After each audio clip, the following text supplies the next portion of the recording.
hit subscribe.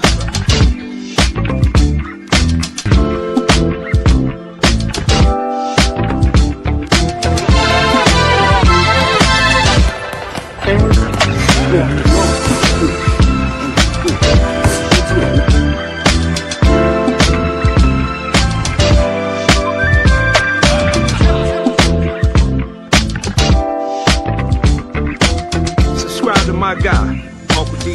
Tell him Big Bass sent you. Spurling. I'm an attorney here in Houston, Texas, an advocate for black men, largely because I am a black man. I'm a black father. I have black sons. Hey, man, I do what I do.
Welcome to the broadcast. Shout out to everybody in the chat room. Big shout out to Mr. 43TX. Always good to see you here. Thank you so much for the time in which you all have decided to spend with me. I'm trying to, I think I have my, somebody said, hold on a minute. Let me see. Mic check, microphone check. Let me know if you can hear me clearly. Let me know if you can hear me clearly. I can hear you all. Mic check, microphone check. I'm trying to see if I can get this camera up and rolling. All righty. You guys make sure you hit the number 1 button if you can hear me clearly.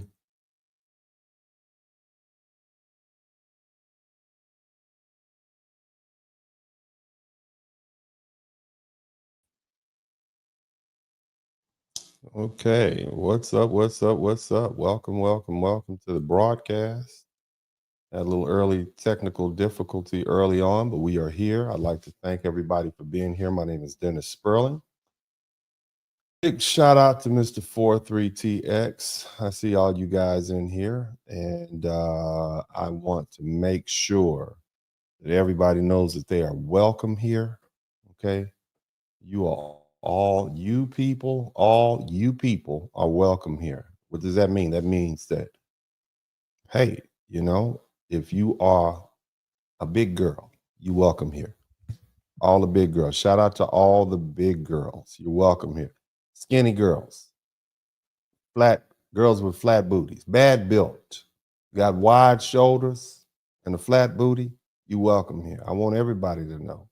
You're a white nationalist. You welcome here. Come on in, black nationalist, Hebrew Israelite, nation, NOI. Everybody's welcome here with me. Okay. All right. And what I promise you is this, you know, I promise you this. Sellouts, you welcome. Raccoons, okay, pro-black, everybody is welcome. Okay. And I hope if I've done my job before this is all said and done, each and every one of you all will have disagreed with me so vehemently that you will refer to me as sellout, coon. On one hand, somebody else is gonna call me a race baiter. All right. Some people are gonna say I'm fat. Some people are gonna say I'm not FBA. Some of y'all gonna call me a Mexican. That means I've done my job. Okay. That means I've done my job. If you all find yourself screaming, he's a foster child from Haiti or something like that, just making up stuff, screaming at the screen on this very touchy subject, that means I've done my job. That's all I want to do, baby. That's it. I'm just here that means I put that cold truth, that cold, hard truth on you so tough that it made you lash out. And that means I've done what I'm supposed to do. I've given you what you needed. Somebody type, give her what she needs. Give them what they need in the chat room. That's what I've done. Now, seriously speaking, I want to talk to you all about the tragic death of Nolan Xavier Wells. His body was found in the water just off the northwestern tip of Horn Island in Mississippi at approximately 8:45 p.m. His body was discovered by National Park Service rangers after an extensive search.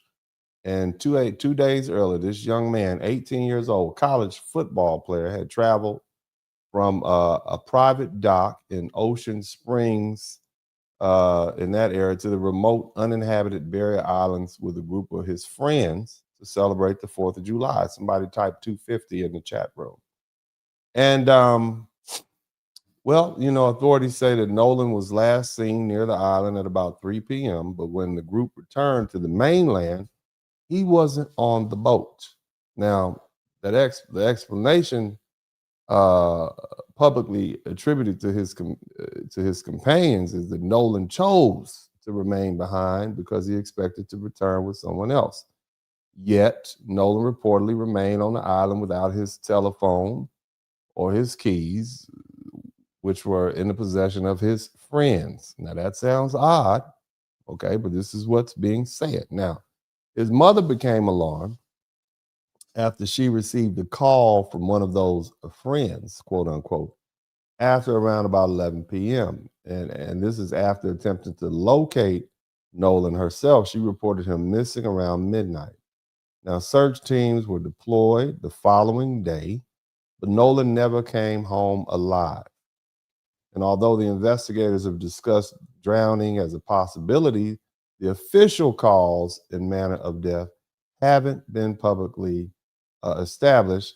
And this leaves the family with a devastating loss and just some fundamental questions about why their son was separated from his group and deprived of his belongings and left on the island, accessible only by boat. Was he supposed to swim home? I mean, you know, again, we don't know how Nolan Wells died. We don't know whether he accidentally drowned, became impaired, suffered a medical emergency, encountered negligence, or whether he was assaulted or experienced some combination of those circumstances. We don't know whether race or race-related hate was the reason for his death, whether a crime occurred, or whether anybody intentionally abandoned him. Those determinations belong to the evidence, and we should not prosecute these young people through Facebook and convict them through TikTok or transform every unanswered question into proof of murder. Okay? Now, that being the case, uncertainty about this young man's causes of death doesn't require us to ignore the brutal moral facts already in front of us.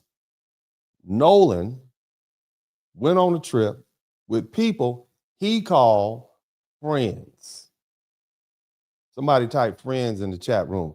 He went on a trip with his friends, not enemies, not people he didn't know, his friends. And one of those people, at least one of them, was regarded as his best friend. Now, all of them came back. Nolan didn't. His telephone and his keys came back, but Nolan's body was found near Horn Island 2 days later. Now, whatever else this story eventually becomes, it's already a story about a friendship that failed miserably. And that's the angle people are overlooking. Everybody wants to go jump straight to the murder mystery and the racial conspiracy or drowning debate or law enforcement cover up. But right now, we have proof of something very simple, or simpler in that regard, in many respects, more disturbing. You got an 18-year-old young man left home in the company of people he believed would look out for him. And the outing ended with everyone else making it back home except him. What kind of friendship allows the person you call your friend, perhaps your best friend, to become separated from the group on a remote island while his means of communication and transportation leave without him? Anybody can be your friend while a boat is moving and the music is playing and the alcohol is flowing and the girls are around and the pictures are being taken and everybody's laughing. That's not friendship. That's shared entertainment. See, the party doesn't prove the friendship. The emergency does.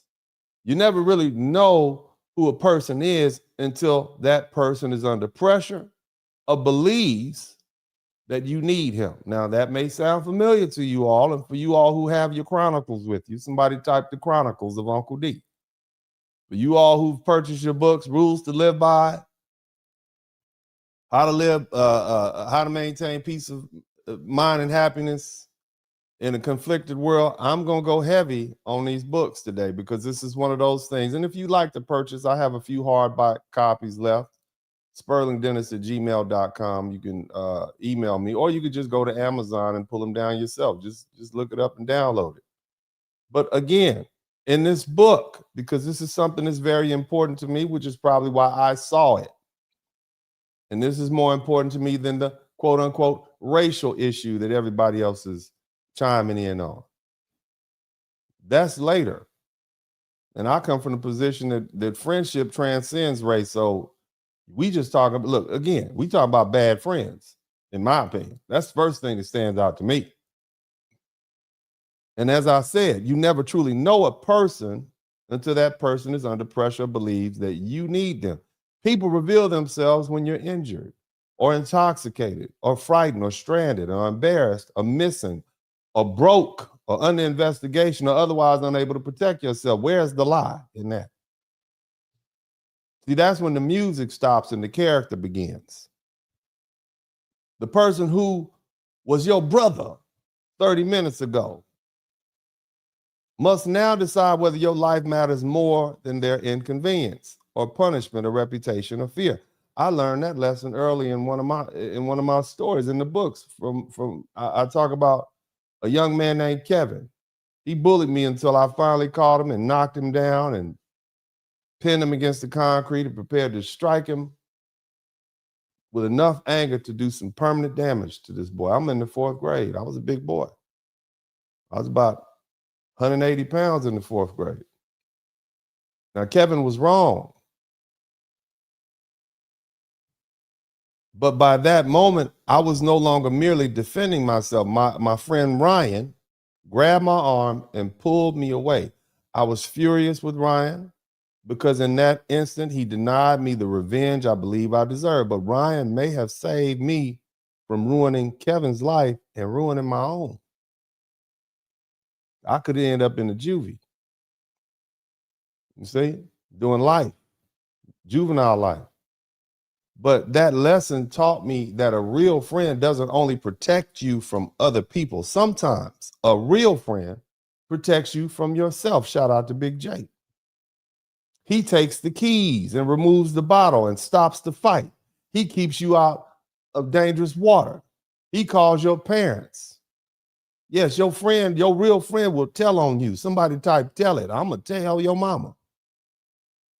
Again, because a real friend risks making you angry because your life and future matter more than whether you like them at that moment.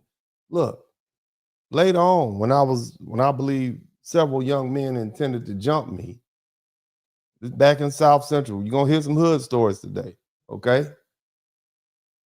Several young men were going to jump me at John Muir Junior High School. My friends, Gamal Bassir, Josue Gazaro, Joe Garza, and my homeboy Jelani Lee, and a few other young men who I had trained with. They didn't merely send encouraging words; they showed up. They made their presence known. So when they stood close enough to ensure that I wouldn't be overwhelmed by those other 3 young men that wanted to jump me. And as I grew older, however, I learned that showing up doesn't always mean coming to fight. Sometimes showing up means stopping the fight. Sometimes it means opening your home. After Hurricane Katrina destroyed the life I had built in Louisiana, a friend of mine, I'm going to call him T-Dog because he's a Q-Dog and his first name starts with a T. Shout out to the Bruhs. He opened up his home to me in Baton Rouge and my wife at the time. And another man from New Orleans, shout out to the NO.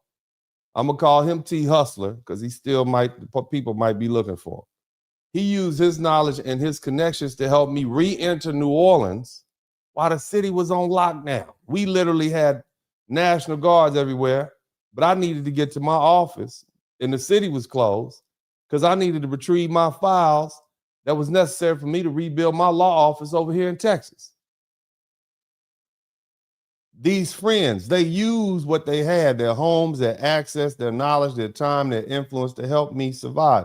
That's what friends do. Friendship is practical. It asks, what do I possess that can help my friend stay alive or get home or remain free or rebuild his life? My deepest lesson about friendship came from my best friend. His name was Achille Stewart. He was my college roommate. He was like a little brother to me. Best friend. Achille didn't merely enjoy my company. He celebrated my victories without envy. He supported my causes. He drove across the country with me, helped me rediscover joy when depression and divorce and family conflict and professional betrayal had drained it out of me. And it made me feel safe enough to become myself again. When I was exhausted after one of our trips hanging out, Achille drove me all the way back to Lake Charles, Louisiana, while I was a young law clerk and was prepared to take the bus back to Grambling, where he was still in school. And now, before his death, I was preparing to finance a parking lot cleaning business for him. And I was going to fly out and work beside him on the weekends, cleaning up parking lots, right? And once I recovered my initial investment, and I was going to transfer the whole business to him, okay? Neither of us considered those sacrifices extraordinary. That was simply what brotherhood requires. Friendship wasn't what we called each other. It was what we were willing to do for each other. When Achille disappeared, his mother called me because she hadn't heard from her son. And I immediately called his phone. I contacted his sisters. I gathered information about his last known whereabouts. I began contacting a private investigator. I didn't say he's grown. I didn't assume he would eventually turn up. I didn't wait until the situation became convenient for me. His unexplained absence was enough for me to act because he was my friend. Somebody typed friend in the chat room. Tragically, his body had already been found. He'd been robbed and shot through the heart, taken to an abandoned field, and his killers attempted to burn his remains. After I examined every decision of my own, I wondered whether I should have taken him with me on a trip, or arranged for him to meet me in Miami or done something that might have altered his location that night. And those thoughts, that's not rational. But that's what genuine friendship does after loss. It examines every missed call, every unasked question, every opportunity to intervene.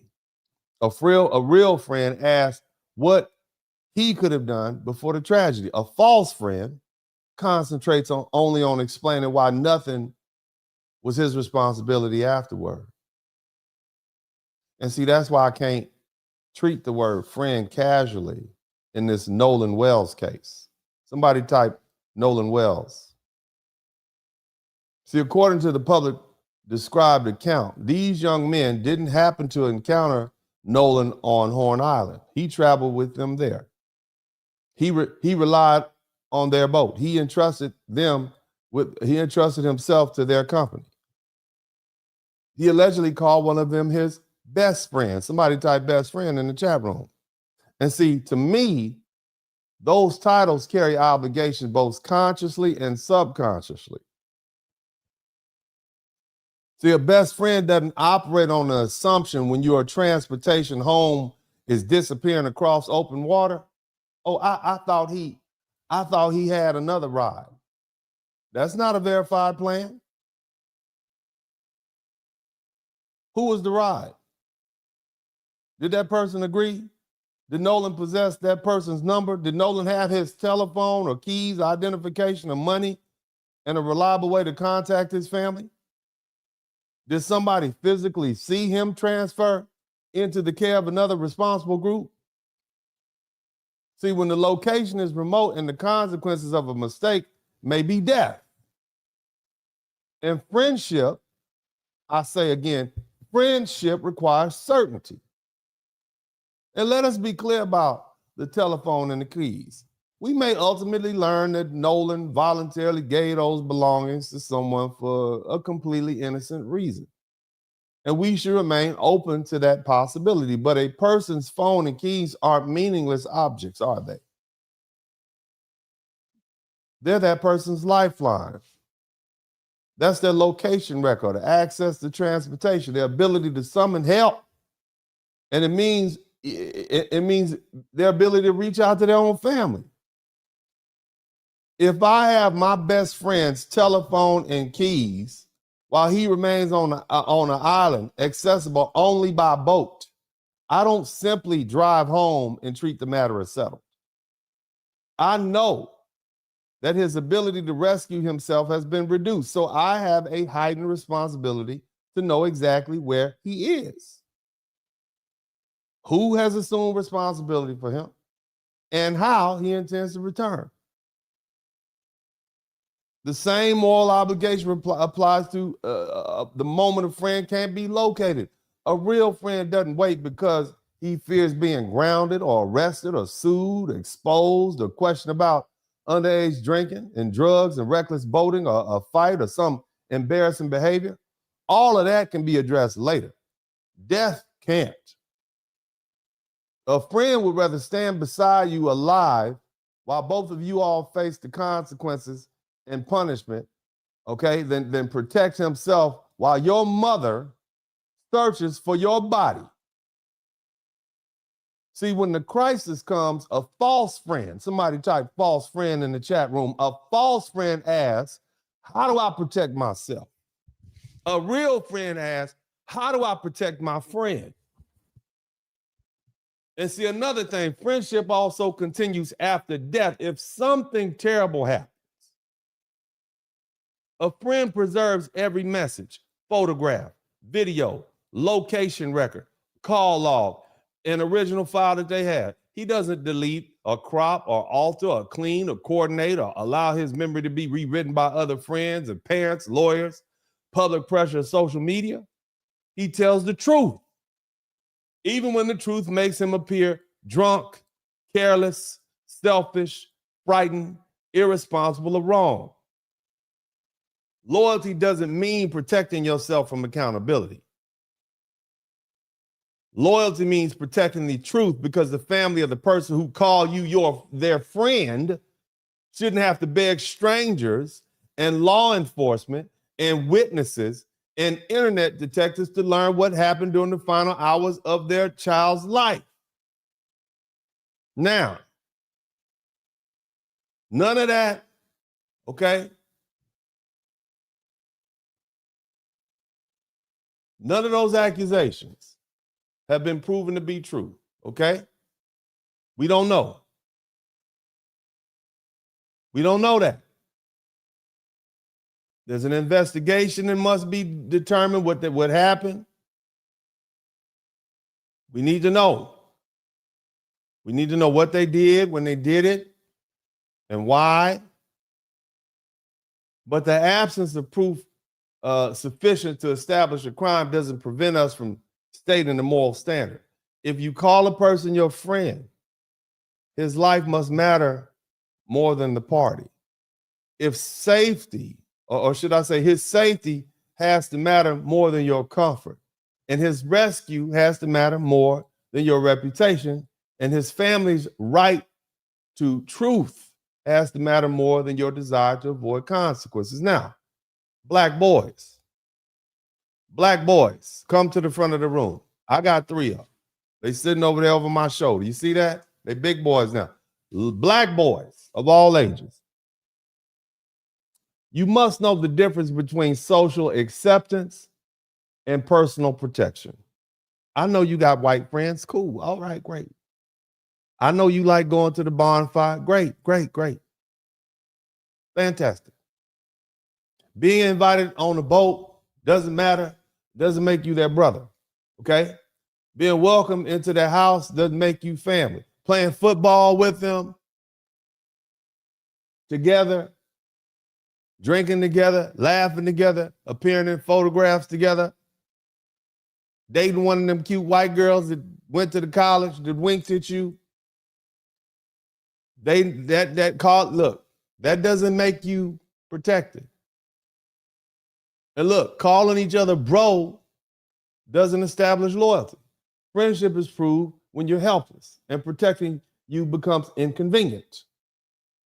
Every invitation is not evidence of love. Every social circle is not a safety network. Every person who enjoys your company can't be trusted with your life. But this lesson can't be reduced to race either. My own life disproves that. I've experienced meaningful relationships across race, religion, culture, nationality, social class, and political beliefs. White dude, John Shaw, white man, Southerner, from Memphis, Tennessee. He recognized my artistic talent. He taught me all I know about the music business. He listened to my reasoning and offered his sincere guidance, even though we disagreed sharply about integration, politics, black leadership, religion, the Nation of Islam, and many of the other groups that I followed way back when and still have great respect for. And I later admitted that. Had I known he was white, I told this man this. He saw one of my bootleg tapes in a local record store when we used to sell tapes, and he went and got it and contacted me. I didn't know the man was white. I later admitted to him, I said, man, if I had known you were a white man when we first began communicating, my own prejudgment might have prevented that friendship from developing. See, I encountered his mind and character before I saw his color. The standard, therefore, is conduct. A black friend can betray you too. Somebody type black friend in the chat room. And many of the black people out here can tell you about some of their black friends. Ladies, I'm sure you've had some black friends that have betrayed you. A black friend can betray you. A white friend can save your life. Race may affect how people are believed or searched for or treated by institutions, but color alone doesn't establish loyalty or betrayal. So I'm not prepared to call the Nolan Wells case a murder story or a racial killing. I'm not ready to do that. The evidence hadn't earned that conclusion from me. Now, you might find some other podcasters who are willing to say that. I'm not willing to do that. Okay? Somebody type calm down in the chat room. But again, I might not be prepared to call this murder or even foul play, but I am prepared to call it a devastating warning about the danger of mistaking companionship for friendship. Fake friends come in all colors. Nolan went away with people he believed were his friends, including his so-called best friend. And the outing ended up with Nolan dead and everybody else back on the mainland safe and sound at their mama's house. Whatever the autopsy says, whatever the digital records say and the witness statements and the investigation and eventually established, the fact should disturb every parent, every young person in America about who they call friends. See, a real friend makes sure you make it home at night. He or she doesn't leave you behind because of some vague assumption. He doesn't carry away your lifeline without confirming your safety. He doesn't protect the party before protecting you. He doesn't wait until rescue is no longer possible. He doesn't become more concerned with his exposure than your survival. And after you're gone, he doesn't make your family fight the truth, fight for the truth. That's the code I learned from my friends. We came together, we account for one another, we protect one another, we tell the truth, and nobody gets left behind. Friendship is not proved by who invites you along. It's proved by who refuses to return home with you or without you. Now, let me point out something to you all. Somebody type calm down in the chat room.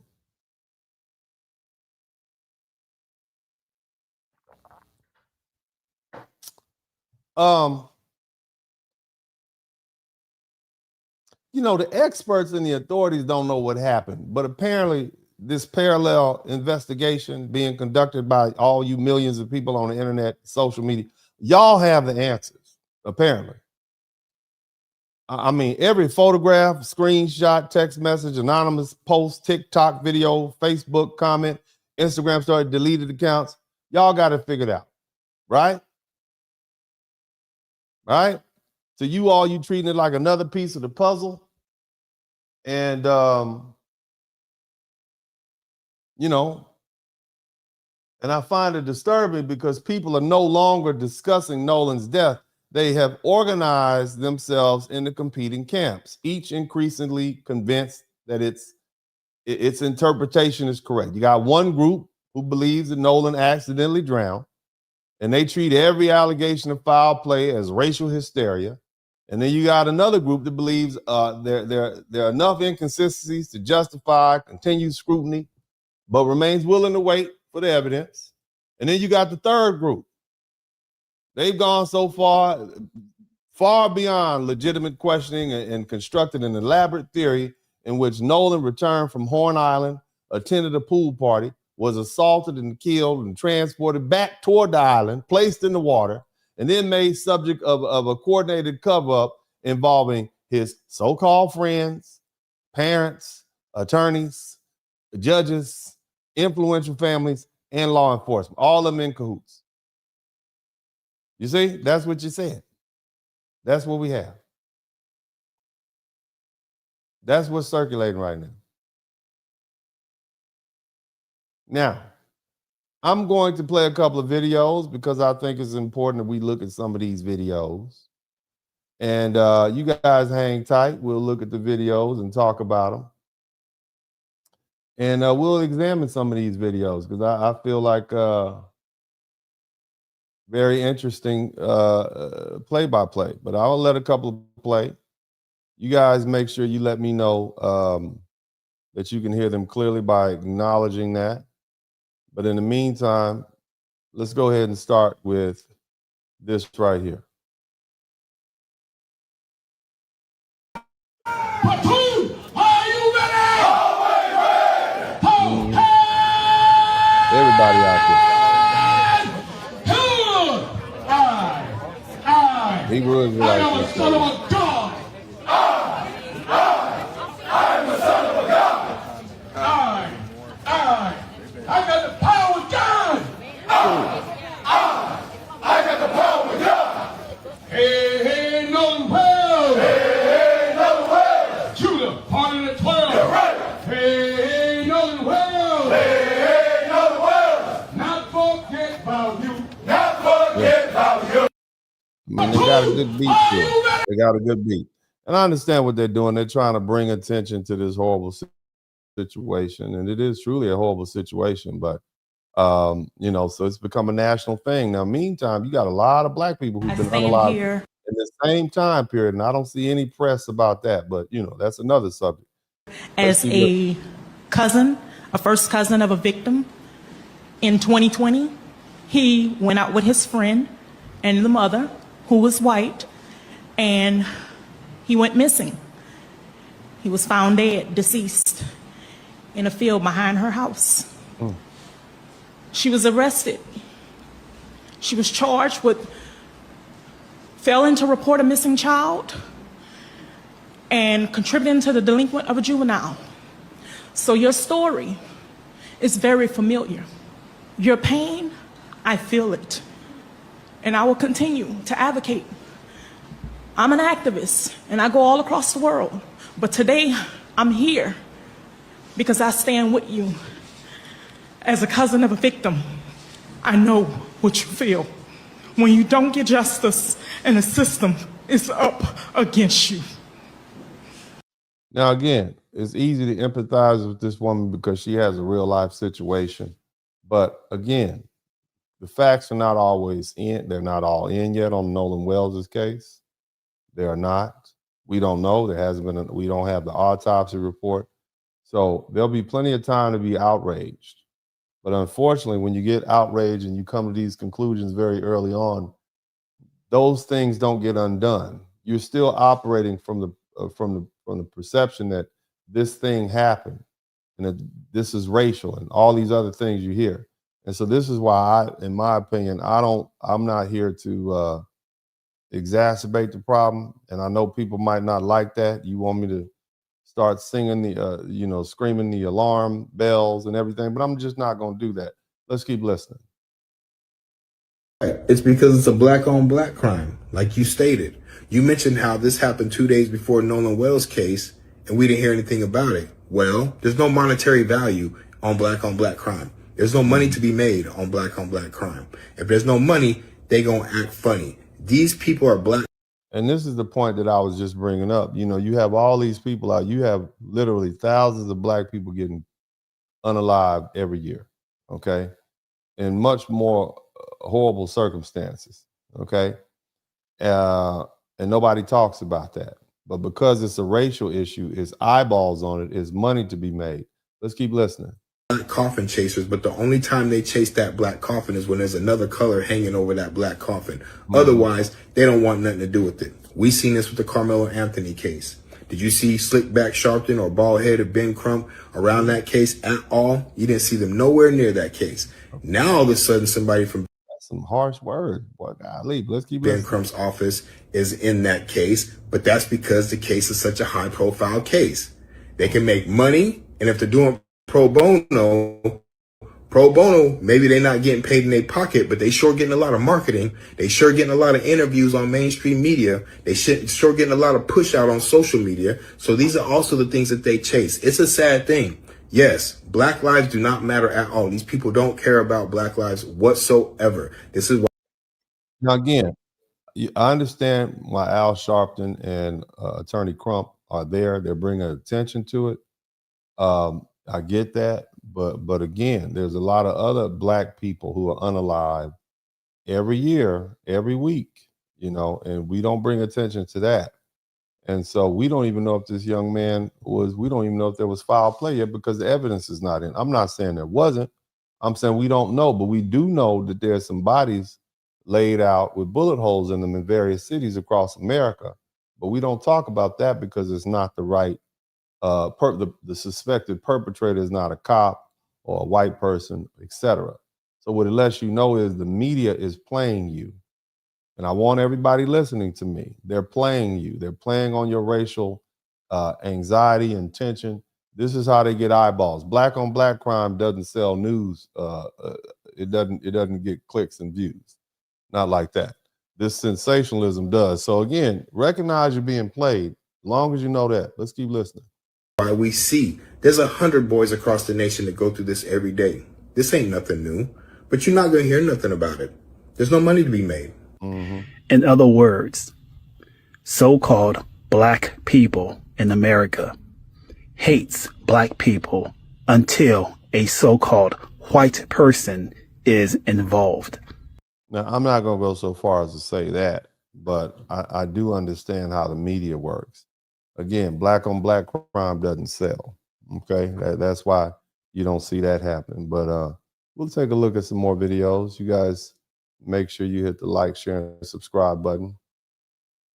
Found out that Nolan Wells, his family was well-to-do and they stayed around well-to-do white folks in the suburbs.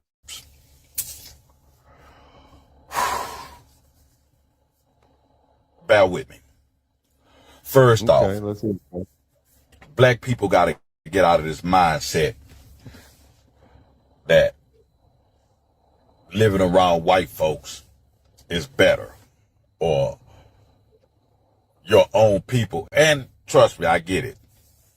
Your own people can be hateful when they seeing you doing well, and the hood isn't the most beautiful place to live. But if we as people invested more, us that's doing well and us that's having things, if we invested in the hood and beautified the hood more, then the hood wouldn't just necessarily be a place we so driven to get away from. But I also understand how the system is set up, that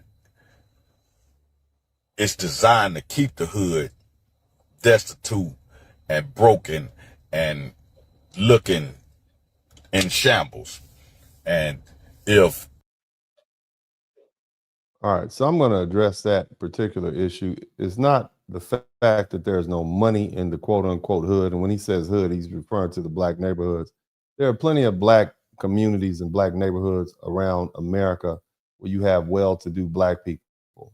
The problem with living in an impoverished black area is the attitude, it's the degeneracy, it's the anything goes, it's the weed smoking, it's the criminality, it's the lack of self-control. And I'm not saying that that's just germane to poor, impoverished neighborhoods. Nobody wants to get rich and still live in the ghetto. And when the ghetto, I'm talking about poor infrastructure, food, deserts, people who are transient, moving in and out. Nobody wants to live there. And again, this situation didn't. See, here's the problem, right? Now we're taking the opportunity to exercise our own grievances. We're saying, the problem is the parents were rich. These black parents were successful, and because they were successful, they moved around white people, and white people, they shouldn't have moved around there. Well, here's the thing: people typically go however far their money can take them. This young man didn't die in the suburbs of white America. That's not where he died in Mississippi. Somebody spelled Mississippi. He died in Mississippi on a barrier island. That's where he died. Nowhere near the suburbs. Okay. That's where he died. He died because his friends left him out there for whatever reason. Right? We don't know yet, but this is what happened in this situation. So this has nothing to do with successful black people. What we're not going to do is use this as an opportunity to vilify successful black people. There have always been successful black people. There always will be successful black people in America. But again, this also goes back to what the rhetoric from the 1920s through the 1970s. And I don't want to go into that, but that's that Marxist rhetoric that, we must always eat the rich because they are oppressing us. And see how they're being punished now. They wanted to go live around the white people. You can live around white people all you want. You ain't got to go on no boat. You see what I'm saying? You can do whatever you want to do. You go to school with white people. You can do whatever you want to do with anybody. But I can tell you this, more black people get shot and killed around black people than they do white people. Coon, right? Sell out. Yeah. Is that a lie, though? Is that a lie?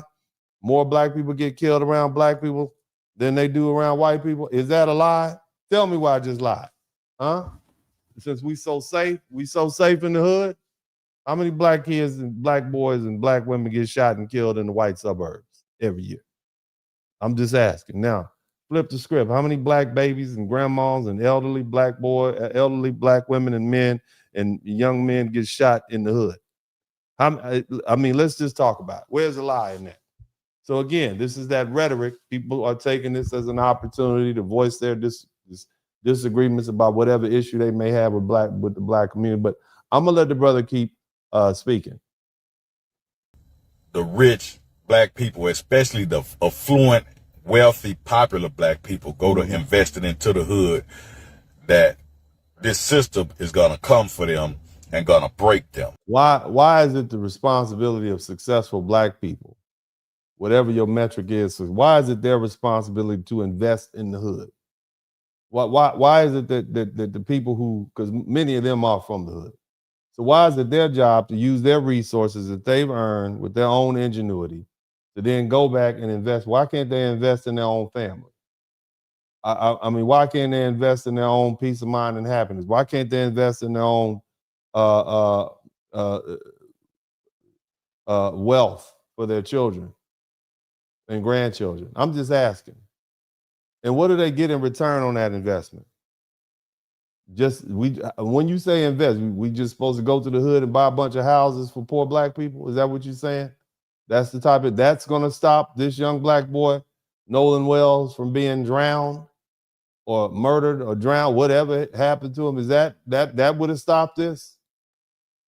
Is that what you're saying? How about better friends? Better friends would have stopped this, I think. That's just my thoughts. But again, you have people inserting their own agendas into this tragedy. And, you know, it is what it is. And he's not the only one. There's plenty of people doing it. But let's move on to the next video, and we shall continue. I like you guys to make sure, let me know you can hear it. Nolan's father say Nolan didn't see color. So that means he was taught that in the house. Parents, come out of Alice in Wonderland. This is not Alice in Wonderland. Stop teaching your children not to see color. I'm not saying teach them to be prejudiced or to mistreat people or discriminate, but teaching them not to see color, you are doing them a disservice. You are sending them out in a racist world, and you're doing them a disservice. Stop it. Stop it. Okay. So here's the thing. It would be silly for you to teach your children not to see color. So they can't tell the difference between a rose and a carnation. You trying to tell them that, you know, there's no difference between a Muslim and a Jewish person. There's no difference between a person from South Africa and a person from Sweden. Of course, you should teach your children to see color. Of course, you should teach them to respect other people's cultures. Of course, you should do that. Now, trying to teach your children that they should just take everybody at face value. If you go to Afghanistan, depending on the different parts of that country you go to, they have cultural differences, and it'd be intelligent of you to know the difference, as opposed to going somewhere like Saudi Arabia or going somewhere like Guam. There's differences. Respect that, okay? But again, to me, this goes back to friendship, okay? Who takes their friend's keys and wallet and takes the last boat back to shore? This is a friendship issue. I wouldn't teach my children don't see color. I guess that's a convenient, it's kind of like putting your head in the sand. Yeah, people are racist, but I've told you guys on many occasions that racism is as part of the national ethos as anything else. You're going to have that in a multicultural society. We're not going to get away from that, but it's also something, because you're not going to get away from, I liken it to weather. It's not something you can get away from. You can prepare for it. You can anticipate it. You can deal with it, but it's not going anywhere. It's just something you have to deal with. But again, if you want to label it racism, fine, I guess. Maybe he'd have been a better friend to them, or they'd been better friends to him if he was white. But white people do crazy stuff to each other all the time. Black people do crazy stuff to black people all the time. Again, this is about friendship.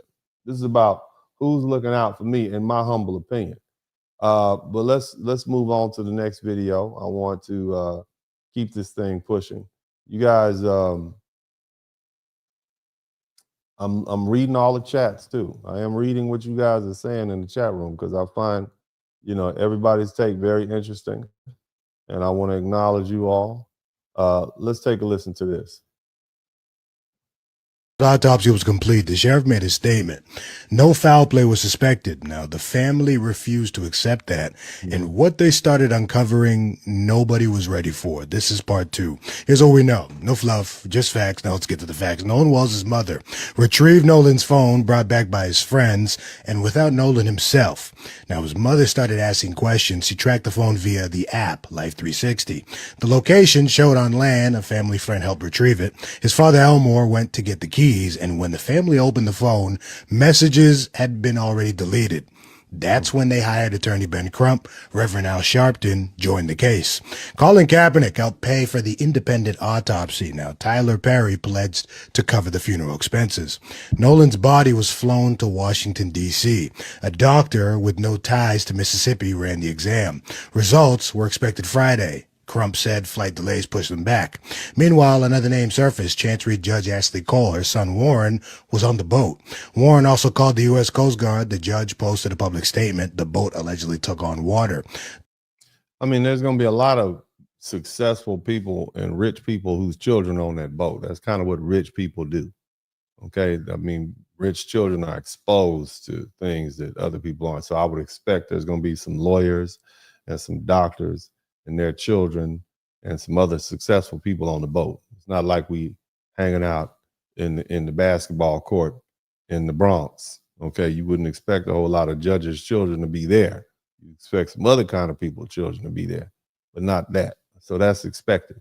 But again, we don't know him. None of this confirms that this young man was murdered. None of it confirms that he died of natural causes. We don't know. Somebody type, we don't know in the chat room. We don't know. And we might not ever know because we weren't there.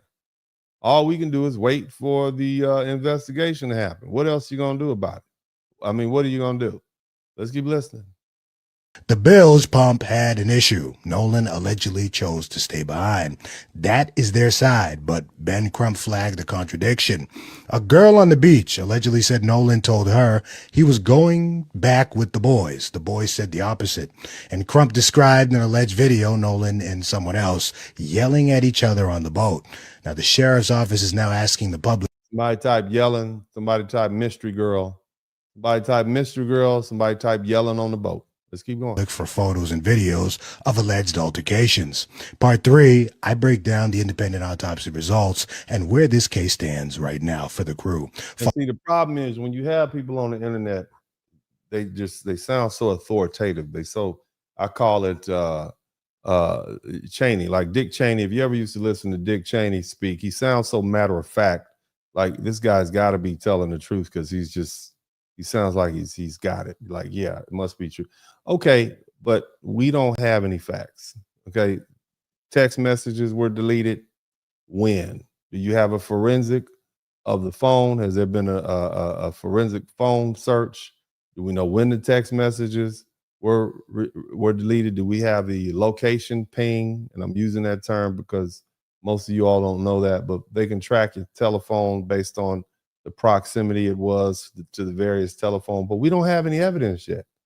Okay, you got this mystery girl. So you believe the mystery girl who said he was going back with his friends as opposed to his friends, quote unquote. Okay, but my question is, how do you know she was telling the truth? What mindset was she in? Has she been drinking? I mean, did he change his mind? What time was that said? I'm just asking questions. We don't know. For more, now I shine the spotlight on you, the viewers watching this moment play out in real time. Here's the question I bring forth to the table. All right, let's move on to the next one. We don't know. We just don't know. And what's the point of getting hysterical and getting your blood pressure up when you don't know? That's my whole point. Now, it's more of the family. With somebody, went out there, Lake Ray Hubbard, with somebody, but so let me get this playing. Them family rolled up over there at the judge house where Warren them was and politely went over there and got Nolan keys in his phone. Oh yeah. I believe it's my understanding that the judge is actually the stepmother, not the biological mother of that child. Just for you all, I believe that's it. Again, the facts are still out. So this is a stepmother that we're talking about. Just be mindful of that in what I recall. But let's keep listening. They didn't know the phone had a track on it. Because what they thought they was finna do is get rid of everything they can get rid of in that phone and get rid of that phone. But newsflash, it was a tracker on it and mama was on it. Yes, Lord. Let's talk about how the sheriff gonna try to say there's no foul play before the autopsy even came out, thinking it was finna be an open and shut case. Baby Colin, Ben Crump, and Al Sharpton politely got Nolan body up out of there and shipped it to Washington, D.C. so they can do an independent autopsy. Hello. I wonder who the girl was that they called to get the confirmation on where Nolan Keys was. Could it have been Katie? That they don't know. Have you ever seen somebody deactivate their social media page for the safety of their children, but continuously activate that motherfucker back so they can make statements saying that they're being threatened? Let's talk about the statements that the judge keep making online, but she ain't made one statement telling nobody how they brought that boat over to her house and it was cleaned that same night. Let's talk about his friends, Nolan friends that he went out to the island with, how they were so much his friends for years, but they haven't so much as sent condolences or nothing to the family at all, the mothers either. And y'all can quit concerning yourself about their GoFundMe money. His coach donated over $200,000 to go towards his legal fees and also his investigation into the causing of his death. Tyler Perry is paying for his funeral and Colin paid for his independent autopsy. His mother said on Good Morning America that Nolan was known for bringing people together, and she ain't lie. His daddy also said on Good Morning America that Nolan just wanted to make it and be successful and take care of his family. Guess what Nolan doing? Bringing everybody together and taking care of his family, even in the afterlife. So his value is that he was able to generate fees, GoFundMe, etc., for his parents. I think he has more value than that. Okay. But again, you know, you hear these very compassionate statements, these very conspiratorial statements, but we don't know. We don't have all the facts yet. Now, again, the sheriff or the initial investigator said there's no finding of foul play. Okay, you don't have to believe that, but we still don't have to go forward with the he was murdered or beat to death so early on without the facts. That's all I'm saying, you know, because what you're doing is you're creating a racially hostile environment in the United States of America, and we have a history of having a very hostile racial environment. So you're not helping the situation. But again, let's keep listening, you know, and I'm gonna do my best to educate you all on the facts. And again, one thing we have to be mindful of is this is Mississippi. All right, we do know the history. Such a hot topic right now. My mother happens to be from Mississippi, and she loves her great Magnolia State. And as for me, I hate Mississippi. I hate it. I hate it with a passion. I used to hate going to visit my mom's hometown. I hated everything about it. There was nothing in Mississippi that I liked. And she's from a very small town in Mississippi, one red light type of town. They didn't get their first McDonald's until I was 12 or 13 or something. I can't remember. It was something crazy. But very small town, one school from elementary, middle to high, one school. So very small town. And when I was 14, I believe, when they had their McDonald's and we were leaving, we were on our way out of Mississippi and going back home. And I was with my grandparents. And I wanted something to eat. They didn't. So they parked in the McDonald's parking lot, told me I could go in and get something. So I went in. It was around 3 o'clock. And I walked up to the register and said, can I get a whatever I said? And she was like, we're closed. So again, this young lady doesn't like Mississippi. So she's going to tell us about the racial encounter she had in Mississippi. Okay. They're closed at 3 o'clock. Okay. And again, are we trying to prove the point that Mississippi is racist, has a racist past? The people are using this, and these videos have got substantial likes and views, right? And so it goes to the confirmation bias. You know, we believe it was racial. We believe his white friends, Nolan Wells' white friends, killed him because he was black. And the fact that they were in Mississippi and Mississippi is racist, and this young woman experienced racism at the McDonald's in Mississippi, further confirms what we believe, that Mississippi is racist, and that's the only reason. That's the only reason. Okay, and I just would have you know there's plenty of black people and white people in Mississippi right now. Shout out to all the people in Mississippi. And they do have a racial past, but they've been living there for hundreds of years. All right. And They go out on boats all the time and people don't come up missing. I'm just saying, just hypothetically. Let's keep listening. There were so many people in the dining rooms. I was like, is it okay if I get my order before you guys close? No, we're closed. And I was like, okay. Mind you, I'm 14. So I don't know what's going on. I'm just sitting here thinking she doesn't want to take my order because she wants to get off of work.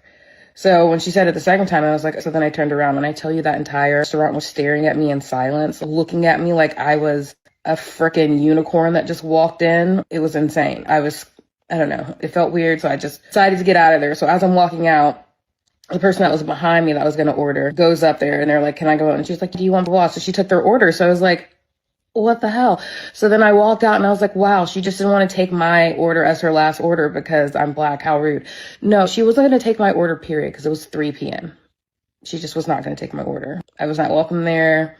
That was my very first really big experience with racism. And can't stay in Mississippi for that. I also can't stay in Mississippi for the fact that my mom is from Eupora, in the name, Eupora, Mississippi, very small town.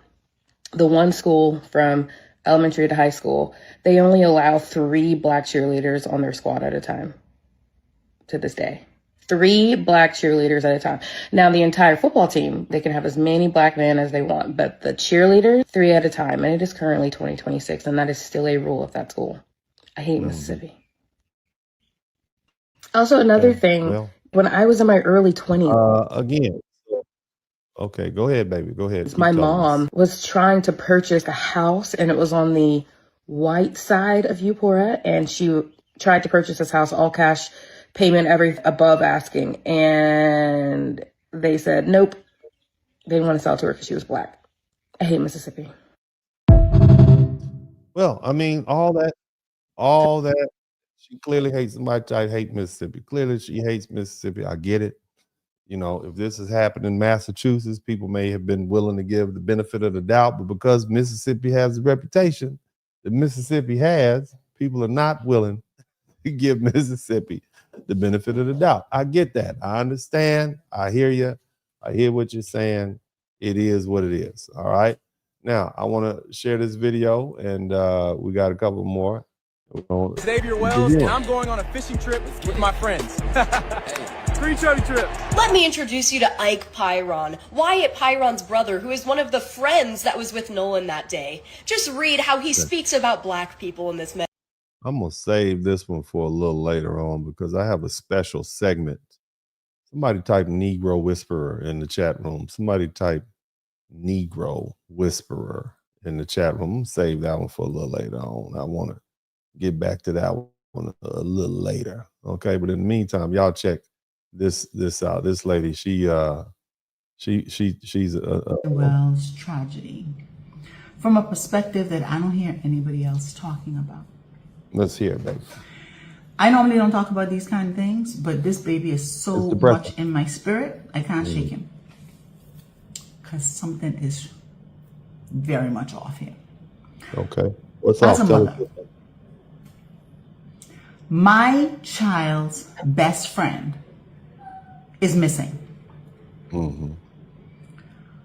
My child's best friend is missing. As a mother, I am putting on all my clothes the minute I hear that. I'm going to the mother of that child to see what I can do to assist in the search or the discovery of that child. And 2, I'm going to make sure that I stand by the mother of my child's best friend while she is going through. Look, I don't know if you know how this goes. That's your child's best friend. Okay? It's not your best friend. And just because your child's best friend is this person doesn't mean you and the mother even get along. That might be somebody that they met through the other parent. You might not even know them. Okay, you understand what I'm saying? I'm just pointing out some things. You can't impugn the fact that the woman didn't run over there to the other woman and sit in her house and console her as guilt. But again, I get what you're saying. I understand this is the issue. Everybody's trying to. They're trying to confirm their reasons for determining that the case should be tried, convicted, a murder. It's this is what we do. This is the game we play in the United States. We all love it. We all participate in it. We all participate in it. This is the race game we play. We love it. It's like football or basketball. It's the national pastime. You can't help yourself. What we've been doing for hundreds of years, and we're still doing it. Okay, again, racism is not going anywhere. But could there be any other reason? Could there be any other reason other than race why this young man has died? Could there be? Maybe he just had bad friends, right? That didn't protect him. I mean, you saying the same friend or best friend, they just let him kick the bucket like that or die? I don't know. We don't know. Somebody type "we don't know" in the chat room. We don't know. Okay? We don't know. Now you can speculate because it's the internet, and you know the internet is full of these top-notch sleuths. Let's keep going. A tragedy. My understanding is that the YT judge, stepmother, in her statement, she put something about her and Christine, Nolan's mom, going to school together. What did that have to do with the price of tea in China? Okay, so I'm just saying, all right, do you think it's a good idea for this woman who, even if these young boys are not criminally responsible, these were his friends, having them around the mom is going to make them look at her and say, why did y'all leave my baby on this? All that's going to do is create problems and animosity. Why? I mean, again, I get it. I understand. And if any one of my children were subject to this, first of all, I done already cussed my kids out. And I done told them, if you ever go on a goddamn boat in Mississippi, I don't care who you going with. Don't you ever go on. I told them that. First of all, we don't go to Mississippi. I pass through Mississippi. I fly over Mississippi. I used to go to the boat in Mississippi over down there in Biloxi. That's it. Okay. Now I might pass through Mississippi. I used to pass through Mississippi to go to Pensacola, but Mississippi is not on my list of vacation spots. They had an offer. They was damn near giving away land in Mississippi. I was like, I don't want it. That is where my family is from. I don't want it. Family said, we're going to visit Tutwiler, Mississippi, right outside of Clarksdale. It's going to be a family reunion. I'm good. I don't go to Mississippi. All right. Look, you hear me what I'm saying? My family left Mississippi back in 1960. What year was that? 1960. Mom was 14. They left Mississippi in 1968. I ain't been back. Okay. I went to see a Jackson football game versus Grambling State University. It's probably like 1993. That was the first and only time I volunteered to go to Mississippi.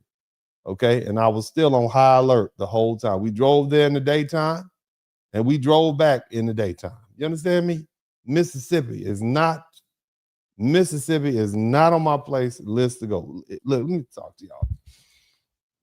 And I don't want to get too far off the subject. Okay. Don't go to Mississippi.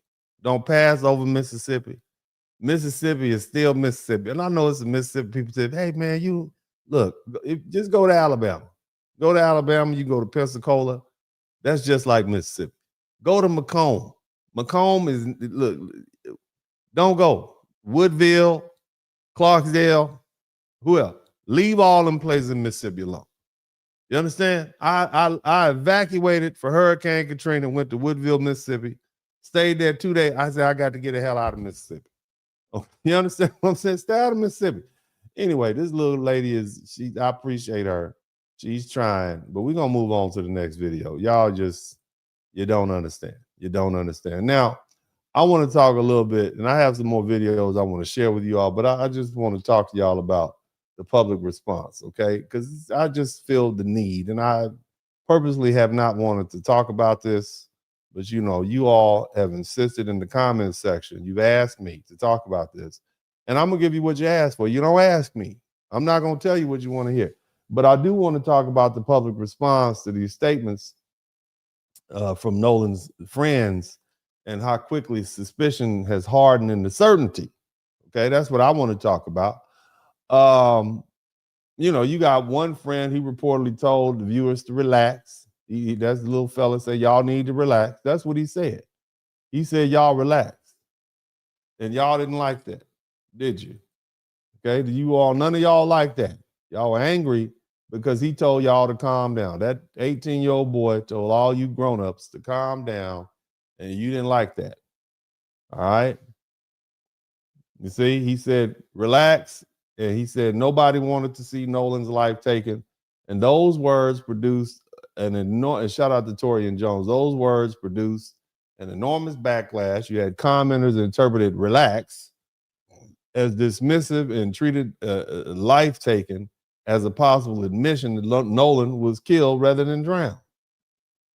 And others argue that the statement sounded scripted.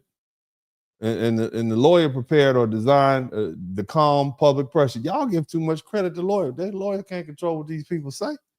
What are you talking about? People can say, well, if we can control what these people say, every judgment will be $1 million judgment.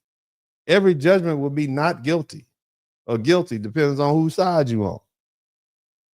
Again, that's fair criticism of the statement's tone and effectiveness, but it's an awkward phrase. That's not a confession. Okay, and poor public relations isn't proof of murder. These people are 18, 19 years old. A nervous teenager reading from a prepared remark may sound unnatural for many reasons, including grief, fear of harassment, or an inability to communicate effectively under pressure. The statement may have raised legitimate questions, but its wording alone doesn't establish that young man committed some sort of criminal conduct. Now, you all made a big deal about Nolan's Snapchat account being wiped clean. All right? And that phrase has been repeated so often that many people now treat deletion as an established forensic fact. But Nolan's mother was also reported as saying that she found no post, which isn't the same thing as proving that someone intentionally erased the evidence. Snapchat, for you all who may not know, is designed to make the messages in the stories disappear automatically after viewing or after a specified periods. Did y'all know that? Did y'all know that? And then also, this man is out on Horn Island. Have y'all been to rural Mississippi before? Sometimes cell phone service is unavailable. We're not talking about the Bronx, New York. Okay, that's not what we're talking about. We're not talking about Manhattan. We're talking about Horn Island. Okay, and his phone, you on a boat. And they said the boat was in possession. Have you all ever been on a boat before? Do you know what they do with your cell phone and keys when you get on the boat? When you're about to get in the water, what do they give you? What do they do for you? What do they pass around? Have y'all ever been on a boat in Mississippi or anywhere? What do they do? You take your shoes off so you don't slip your big behinds all over the deck, right? You don't know the difference between the starboard side and the bow and the stern. They take your keys, they take your wallet, they put them in a bucket. Or they put them in a lock bag. Did y'all realize that? Have you ever thought that maybe his keys and his cell phone stayed on the boat and he got off the boat and went to walked around Horn Island? Have y'all considered that? Because he knew he was going to be swimming? I'm just saying. I'm just throwing it out there, having experienced some boat rides myself. Okay, I know when I'm sipping, I don't need my keys and my cell phone. Don't give them to me. They're going to be in the ocean. They'll be in the Gulf of America by the time I get out that water. You understand what I'm saying? I'm just saying, had y'all thought about that? Is that, do you want to be walking around the beach, hopping in and out the water with your keys and your cell phone? Maybe it's a better idea to leave your keys and the cell phone on the beach while you get in the water. Then somebody come along and steal them. A seagull might come shit on you, might come poop on your cell phone and your keys. I'm just pointing it out there. Could there be any other reason? Could there be any other reason other than racism? Other than he was hit upside the head and somebody took his keys and cell phone right before they beat him up? Could there be any other reason? I'm just asking questions. I don't know. You all tell me. Y'all have all the answers. Okay, but again, the responsible conclusion isn't that nothing was deleted. Investigators should obtain the account. That's responsible. Let's see what Snapchat has. Okay? All right, we don't know. Somebody type, we don't know. Now, what about this fight? There's a circulating fight video or audio or social media. They're using users initially claimed it captured Nolan arguing with another young man, but the later post asserted that Nolan wasn't involved in that portion of the material, and that it had been altered through artificial intelligence. But y'all went with it. So that alleged debunking is important, but it also illustrates the central problem. Both the accusation and the correction originated online with you people. We don't know, okay? And until the investigators obtain the original file and identify who recorded it and establish the date and the location and determine whether it was edited, nobody should declare victory. Now, what about the pool party? Somebody type pool party in the chat room. You got this pool party photograph, and it's become another central object in the social media prosecution. All you social media prosecutors. Some posts claim that the person visible in the background is Nolan, and the image was posted at approximately 2:53 a.m. on July 5th, and supposedly proving that he returned to the mainland after the boat trip. Others say the photograph came from a broader 2026 collection and may have been taken on an entirely different date. Others say others claim that the original post was deleted, which they interpret as evidence concealment. That's what you all said. And none of these assertions resolve the question. A posting time proves when an image was uploaded, not when it was taken. Y'all know that.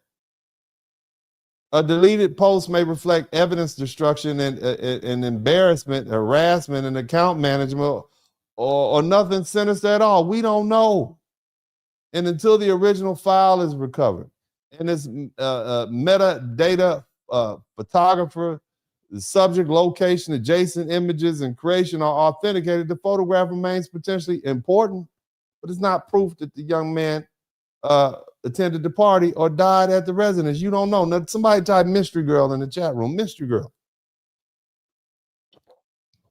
Somebody type mystery Misty. Somebody type Misty in the chat room. Because you know it was a Misty or a Becky on Horn Island in the middle of Mississippi. It wasn't no Keisha. Keisha wasn't going to be on Horn Island. She ain't trying to get her hair wet. So we know it's a Misty. Somebody type Misty, Megan, Becky. It was one of them. Mystery girl. Okay? Not trying to be racial. I'm just pointing out obvious things. Okay?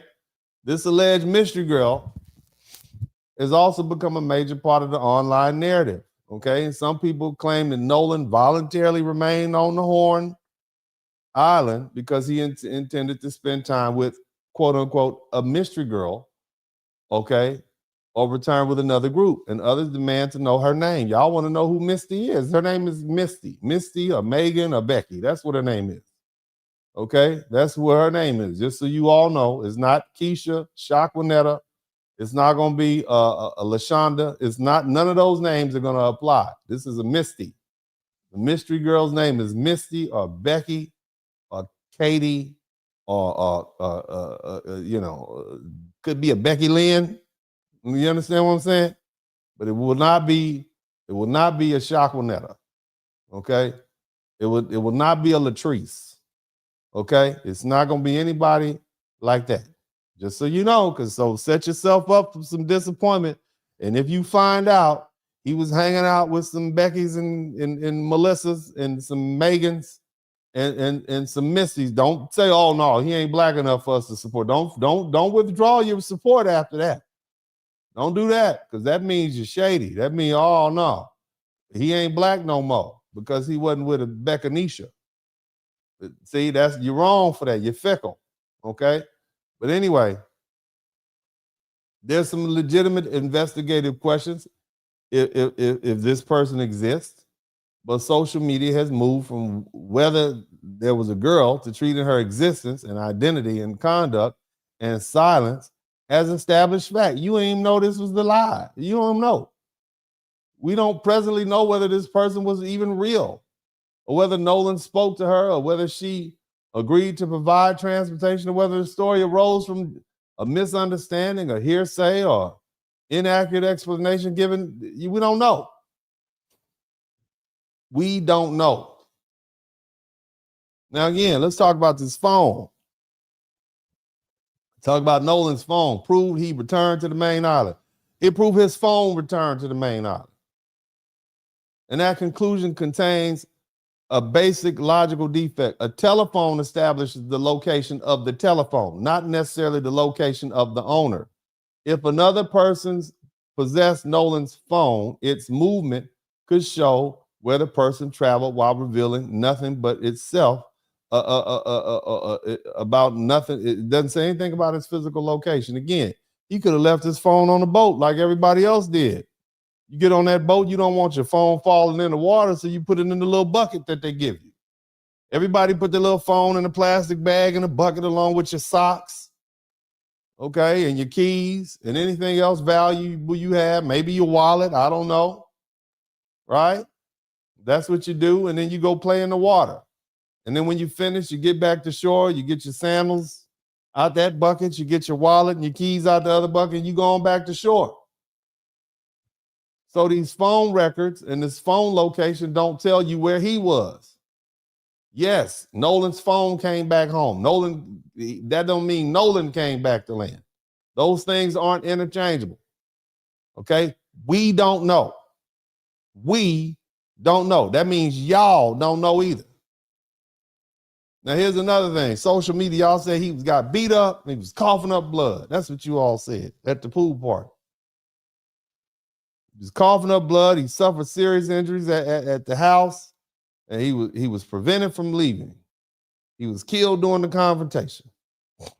That's some very serious allegations right there, you all. That's very serious. But they haven't been proved. They haven't been publicly supported by any authenticated video or any medical findings. There's no firsthand witnesses to say that. There's no contemporaneous communication. I'm certain that these people have videos. I'm certain that they have cameras at their house.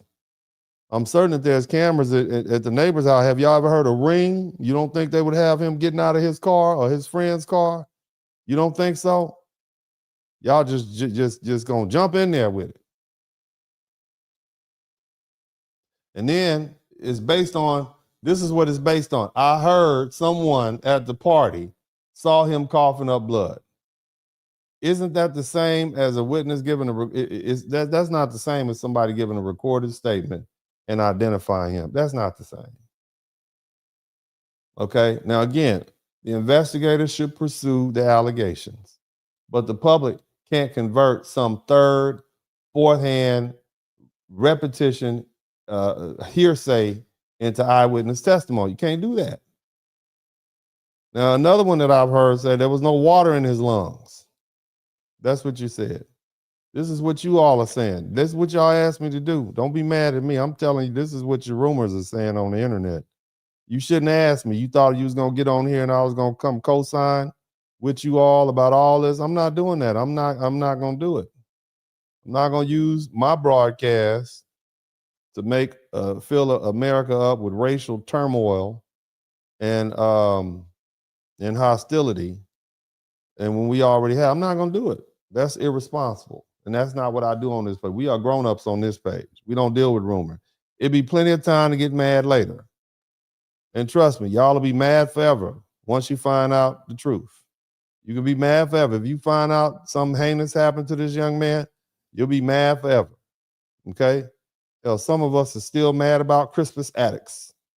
You understand me? Some of us are mad about Rodney King. That was 30 years ago. There'll be plenty of time for you to be mad. But don't be mad yet.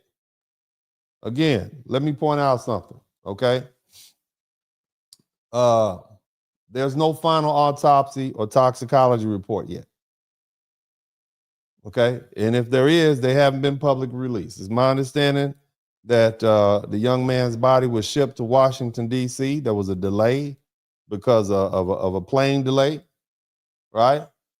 But people online have also debated whether the independent autopsy occurred on a particular Friday. It was a delay.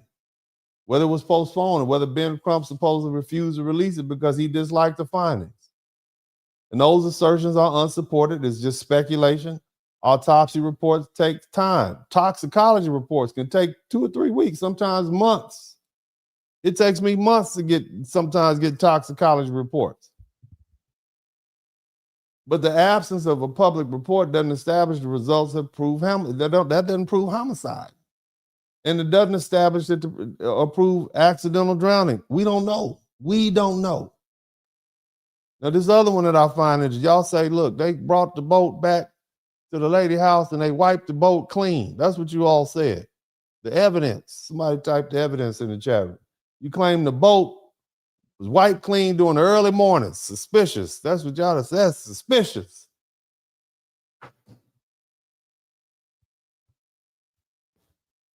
It wasn't preserved. The evidence wasn't preserved. It was moved. It was repaired. It was refueled, or it was used for some unexplained return trip back to the island where they took his body, and that's what you said. And some treat ordinary boat cleaning after exposure to salt water as inherently suspicious. Have y'all ever dealt with a boat before? You just gonna let the boat sit up? Do you know how this goes? Huh? Some of y'all just say it's all fabricated. Again, at present, the publicly circulating posts, they don't establish when the boat was cleaned, who cleaned it, what products were used, and whether cleaning was routine, and whether investigators examined it first, or whether onboard data show a second trip. Cleaning a boat isn't proof of evidence destruction. But if a boat connected to a missing person was thoroughly cleaned at an unusual hour before forensic examination, that fact could be more significant. But again, here, the correct response is to investigate the allegations, not declare the cleaners murderers or dismiss the issue without examination. We don't know. Now, here's my favorite one, lawyer up. Now, you all who don't know, y'all know I'm a lawyer, right? Been one for a long time. People keep repeating the fact that Nolan and Nolan's friends, right? They lawyered up. Somebody type lawyered up. Y'all act like hiring a lawyer or hiring counsel proves guilt. It doesn't. Retaining a lawyer is the first intelligent step whenever police, investigators, or potential criminal exposure are involved. That's smart. Whether you're innocent or guilty, you protect yourself before you speak. I'm a lawyer. And when I receive a traffic ticket, my first call, once I'm safe and parked, is to call my traffic ticket lawyer. Did you know that? Did you know lawyers have lawyers? Huh? You hear that? That's the first thing I'm going to do. Somebody type lawyer in the chat room. The first thing I do is lawyer up. Okay? That's the very first thing I do is lawyer up for a traffic ticket. I don't represent myself merely because I have a law license. If you use counsel for a traffic ticket, okay, no one should criticize an 18-year-old for hiring counsel or his parents for hiring counsel when he's connected to a nationally publicized unexplained death. You never, ever speak to the police alone. You never sit for an interview without counsel. You never accept a phone call from a police officer saying, "Yeah, I just got a few questions I want to ask you." You never do that. You never walk into a police station believing that innocence will protect you from misspeaking or forgetting a detail or confusing a time or having an ordinary inconsistency portrayed as a deception.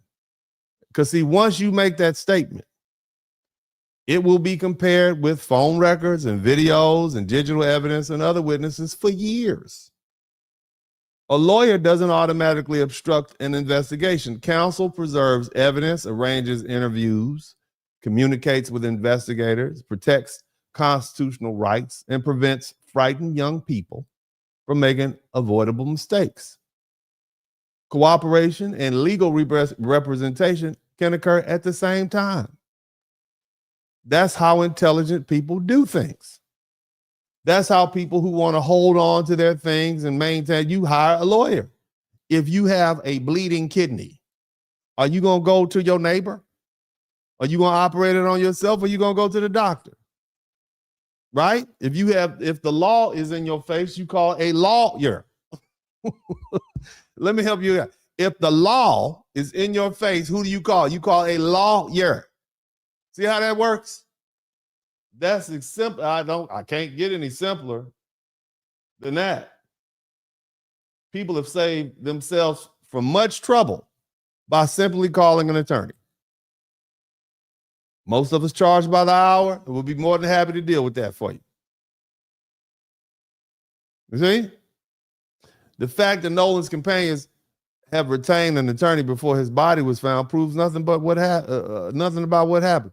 Their parents would have been irresponsible not to obtain counsel once their children became central witnesses in a missing persons investigation involving a boat, a remote island, possible alcohol use, national media attention, and potentially criminal civil liability. Hiring a lawyer isn't a confession. It's common sense. The issue is not who hired a counsel first. The issue is whether their accounts match the physical, digital, medical, and forensic evidence. Y'all got to get out of that. Now, another thing, you all have a problem with the fact that these young people saying they're receiving death threats from you all. To social media, that's suspicious. That these young men, okay, in the wake of all this racial stuff we got going on, you shocked. They must have did it if they receiving death threats. Think about that. But and before their identities were widely publicized, somebody knew. You interpret that claim as a lie because in your view, nobody could be threatened, could threaten unidentified people. But identities circulate privately through schools, athletic teams, family networks, local communities, group chats, social media accounts before they become national news. You see? See how that works? Somebody knew. And the timing of any threat can be investigated through messages, screenshots, account records. And until the evidence is reviewed, neither the reported threats nor the claim that they were fabricated, it should be treated as established. Now, let's go back to the judge. Y'all say the judge is politically correct, his stepmama. Okay, these are very extreme posts. You say the judge is politically connected and the parents and the law enforcement officers and wealthy local families coordinated the concealment of Nolan's death. You don't even know he was murdered yet. You see? Now I get it. You comparing this to some notorious cases where historical cover-ups and you insist that the local status explains the absence of immediate arrest. I get it. It's Mississippi. I get it. Somebody type Mississippi in the chat room. But here's the problem. Identifying an influential parent or step-parent or a public official near the social circle doesn't prove that person controls the investigation. Okay, she could be a county judge. She could be a a lower court judge. She could be a traffic ticket judge. You don't know. Y'all just hear judges just assume all powerful. That's what you're doing. That's what you assume.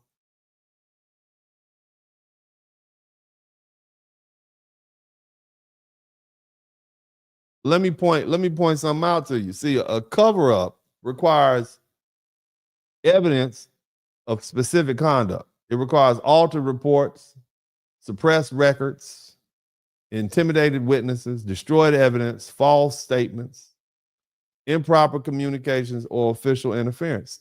Social status may justify, some scrutiny, but it doesn't substitute proof. You see? And then here's the last one. You all are saying that Nolan's body was transported from the mainland residence where y'all say the fight happened at the pool and he was throwing up blood and got beat up.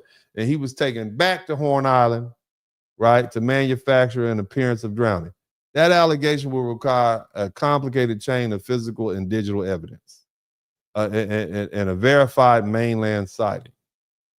It would require a time of death, transportation of the body, access to the vehicle, unexplained vessel movement, forensic transfer evidence, inconsistent witnesses account. You know we have satellites now. Y'all do know we have satellites. You know we're talking about open navigable waters, right? You know we're talking about maritime, right? You can't run from that. You see? Again, we don't know. We don't know.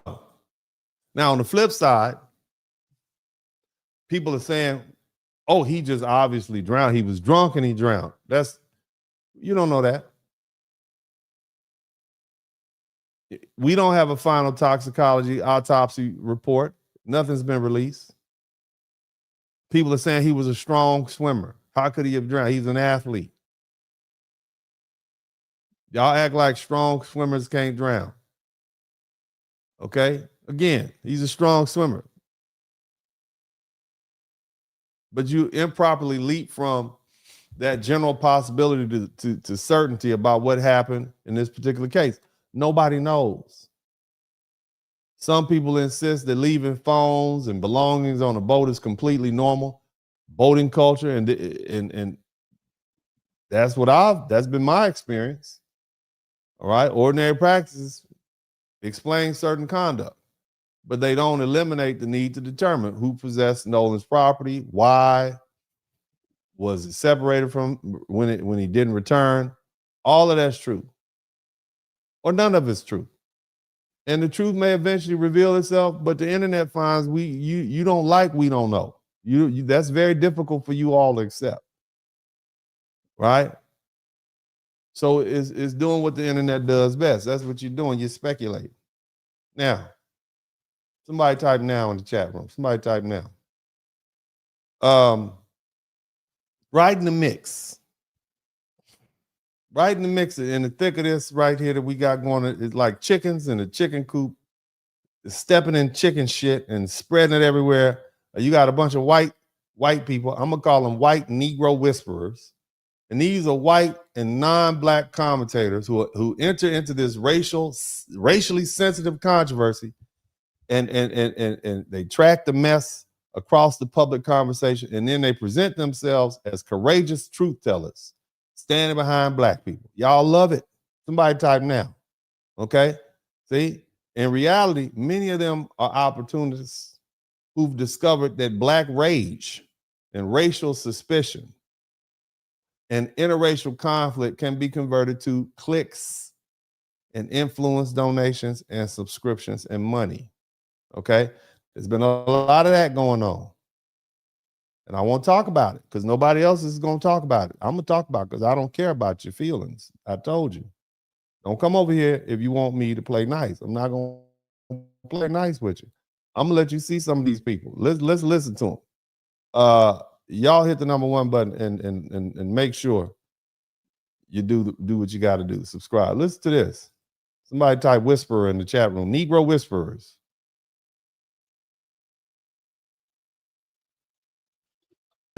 What is it going to take? What is it actually going to take for some arrests to be made in this situation? You see this photo right here?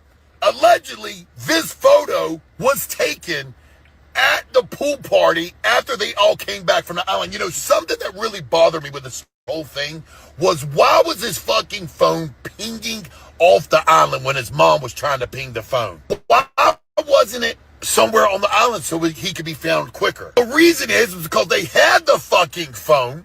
They had the fucking phone the whole time because he was at this fucking pool party. Why allegedly was there no water found in his lungs? Why allegedly did they request dental records? Why allegedly did he have bruises all over his body? Let's get into that fucking part because we got another girl who is Now, do we know any of this to be true?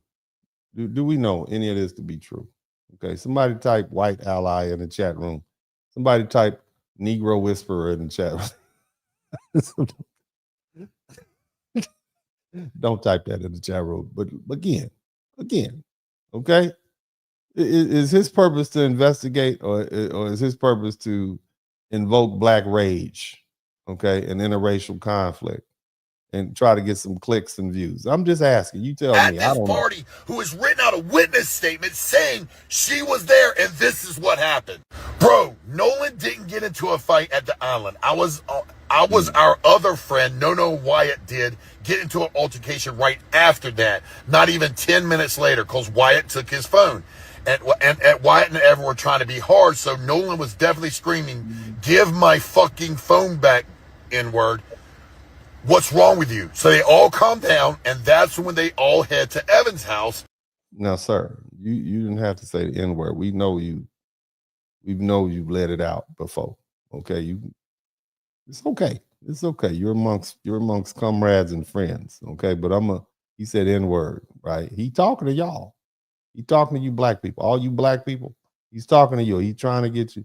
I'm on your side. I'm an ally, right? We're a truth teller. He's another courageous truth teller standing beside black people.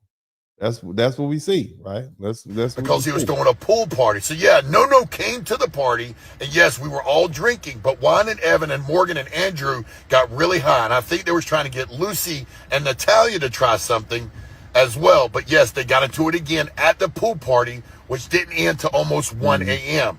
I know Evan's mom kicked us out all at once because once they started fighting, it was Andrew and Evan, and Wyatt and Warren was basically recording and laughing, saying, "Get him." And all I could hear was Nolan screaming, "Mom." So yes, I mean, to hear him talk, it sounded like he was there. He was right there with Misty and Megan, and they saw the whole thing. That's what it sounded like to me. You listen to him, he was right there. He saw it all. That's what it sounds like. Let's let him finish talking. Tried helping. Then his mom came out screaming, yelling, drunk, because she was drunk, making us leave, saying she was going to cops on us if they didn't leave the house. But they didn't let No leave. And No was by the basketball goal on the inside. Oh, yeah, brother. What are you going to do when Randy, the macho man savage, cracks down on you, brother? Ooh, Elizabeth, you hightail your bottom back to that state right now. He sounds like Randy Savage. Somebody type Randy. I'm just saying. Couldn't help myself. Sorry. Serious.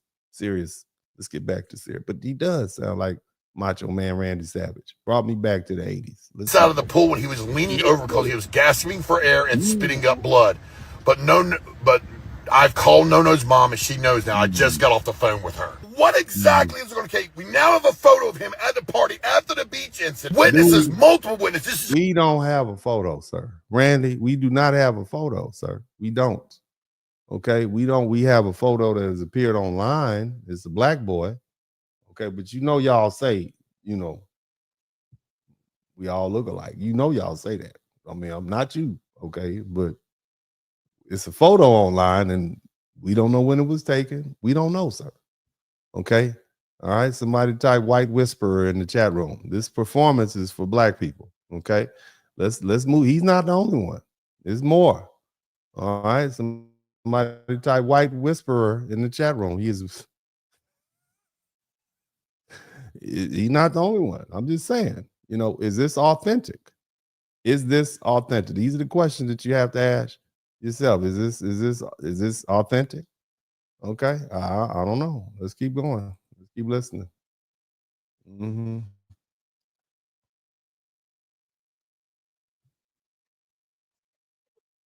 One doesn't add up as far as why they called the Coast Guard at 11.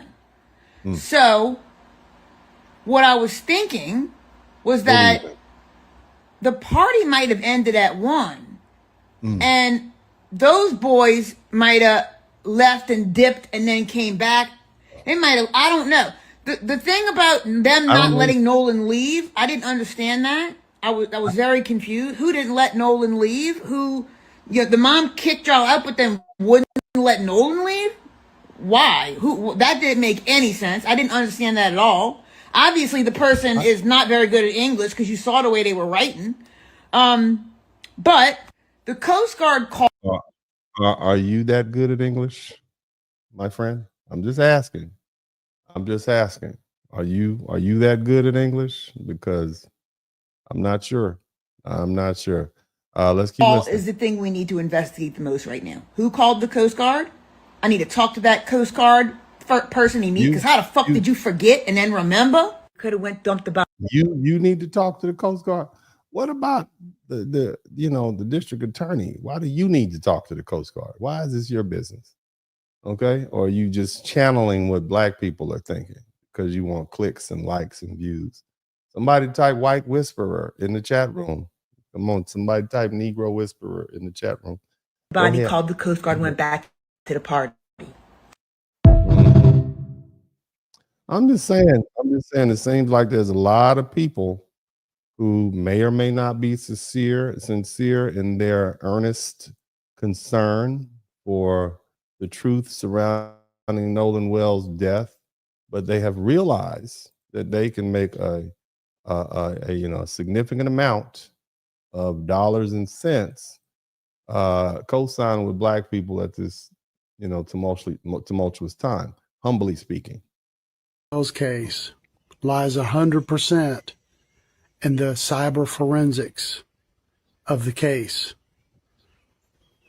All of the people involved and their family members deleted their social media accounts as soon as it all went down, before they ever even found Nolan's body. Really? Is that all of these people involved deleted their social media accounts before they found his body? Now, how do you know that? I mean, what evidence do you have, sir? All the people? Because my understanding, it was a boatload of people, about 12, 15 people out there on the boat, and there's lots of boats out there. How do you know? How do you know? Okay? Or are you just saying things? Okay? I'm just asking questions, sir, respectfully. All right? And because the last thing I want in my community is a bunch of angry black people who feel embattled and, they feel as though, the world is against them, because that creates a bad climate. Racism runs up black people's blood pressure. And these sort of things, when you exacerbate them and make them worse, it's not helpful to us, sir. And I do appreciate the fact that you seem like you were right there also. There's lots of information on this. You got a mind like a steel trap. But again, I don't necessarily know if I can gauge the sincerity of this particular response. We'll let them keep going. This means that there was a willful cover-up already in play when people were searching for Nolan's body. Already, huh? To have a willful cover-up already happening means that there were several parties involved in not only the murder of Nolan Wells, but the cover-up of Nolan Wells' murder. This is 100% evidence that everyone involved are all of the people that did. 100%. Everyone. Sir, you sound so absolute. How can you be sure? I mean, how can you be sure?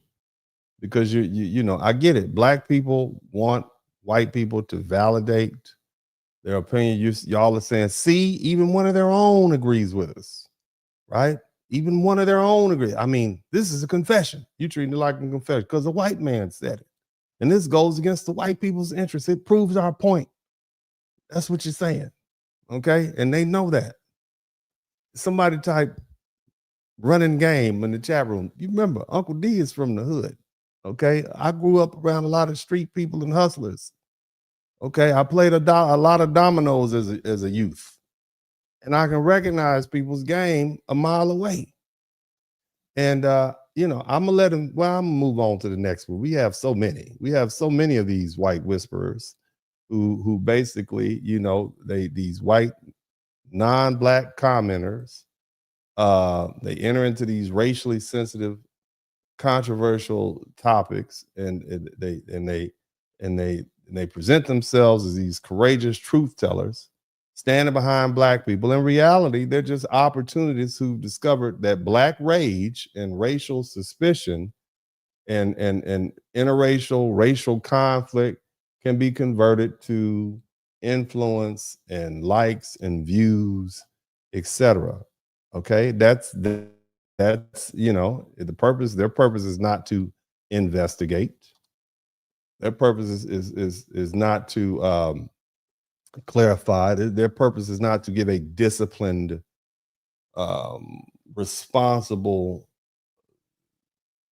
view to try to help the public understand. Their purpose is to tell Black audience what they already want to hear. And particularly, you know, in this case, the truth remains uncertain. But they telling you that, yeah, white folk killed this boy. That's what you want to hear. That's the sensationalism of it. I'm just saying. It's what I see. Well, the phone is on land. His parents had to go track down his phone from his friends, and people are still saying there was no foul play involved. GPS the phone, they've used Life 360, and they discovered that, well, the phone is on land. If they had nothing to... Well, the phone would be on the land if the boat had the phone in it. and you want them to leave his phone and keys in the boat when they let it? I mean, I'm just saying. If he left his phone and boat in the safety locker, whatever they used to put the boat and the keys away while they went and played on the beach or hopped in the water with it, and he left it there, right? You know, it would probably be something that a person would do, say, oh, well, that's Nolan's phone. We'll take it with us and we'll give it to him when we see him again.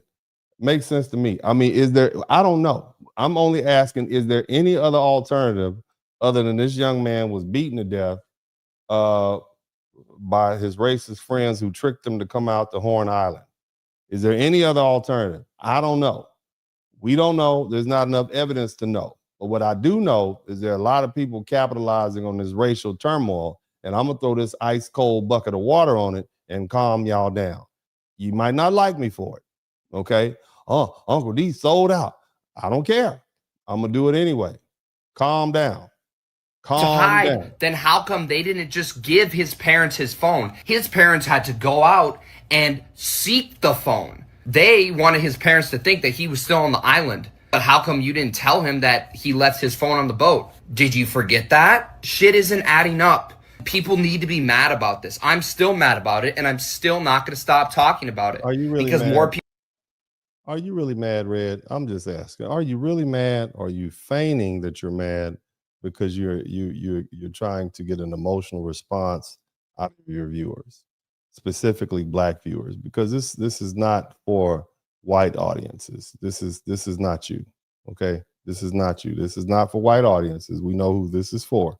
Okay, we understand what you're trying to do. I peep the game. A lot of my people don't. They're very emotional. We are very passionate people. We are very, very passionate. Okay, we are very, very passionate people. I am not that passionate. I am quite not that passionate. Unless we talking about some chocolate cake. That's I'll get passionate about that, or a piece of pecan pie. But let's keep listening. People need to hear about it. Nolan Wells was murdered. Say his name. How you know? His parents had. Who you gonna get sued? That's what you're gonna get. You're gonna get sued, sir. You are gonna get sued. That's what's gonna happen. His parents had to go track down his. Well, the phone is on land. His parents had to go track down. You talk about them people murdered somebody and you don't have any proof, sir. I'm just saying, sir. Y'all better be careful. There will be a tomorrow. I just want to point that out to you. There will be a tomorrow. All right. Just be mindful of that. Black crime, like you stated. You mentioned how this happened 2 days before Nolan. Now this is the monetary value on black crime. There's no money to be made on black crime. If there's no money, they gonna act funny. These people are black coffin chasers, but the only time they chase that black coffin is when there's another color hanging over that black coffin. Now, again, that's the point of view also. And there's a lot of Black people saying it wouldn't be this big of a deal about Nolan Wells, but for the fact that there was, you know, white people involved, or should I say white people around. And, you know, there's a valid point there. Let's keep listening.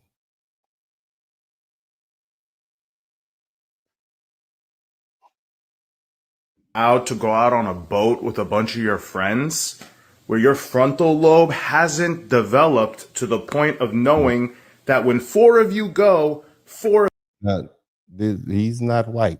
So I don't know what kind of whisperer he is, but he's also a non-black whisperer. Okay. Of you must return. The utter nightmare they would put us in if three of these dudes were black and the one missing was white. We'd have executive orders before we even found his body. You might have had a riot or two in Belfast over it. And that sounds something like something a black person would say, right? So whose language are they mimicking? Whose tone are they mimicking? I mean, they mimic everything else. They stole your rap music, right? You got, they stole, R&B and turned it to K-pop. Why wouldn't they steal your rage language? Huh? Why wouldn't they do that? I'm just saying, and sell it back to you like twerking. They sold twerking back to you. Okay, they sold gang culture back to you and put it in movies and rap songs and made millions of dollars off it. Why wouldn't they sell this back to you? Let's keep listening.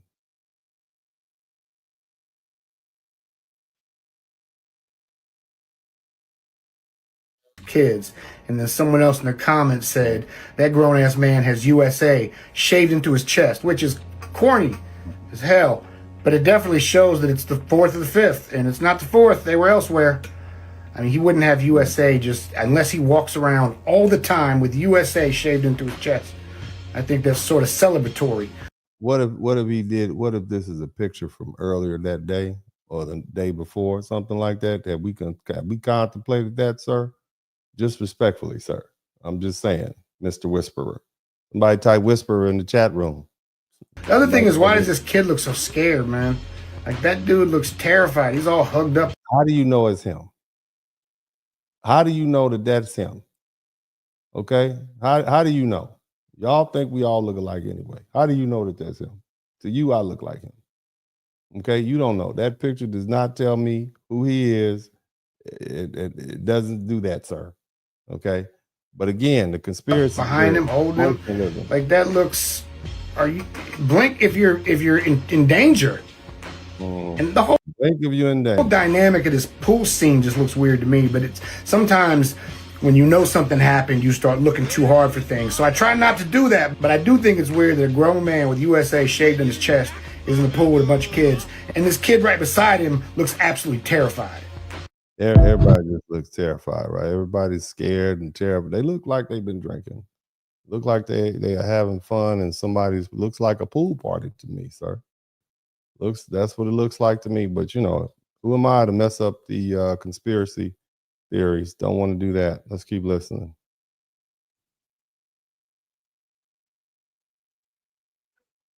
Going on a fishing trip with my friends. Free charity trip. Let me introduce you to Ike Pyron, Wyatt Pyron's brother, who is one of the friends that was with Nolan that day. Just read how he speaks about black people in this message. He said, I say this one from earlier. Now, again, we got a white whisperer, and she's proving black people's confirmation bias that all of his friends were racist. Okay, again, all of this may be true. None of it may be true. I don't know. But the fact that you have white folks getting clicks and views, gassing black people up, isn't that suspicious? Black people, just put your thinking hat on. Let's just put your thinking hats on.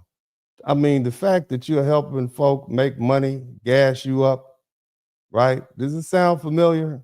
Right? I'm here to help. Okay?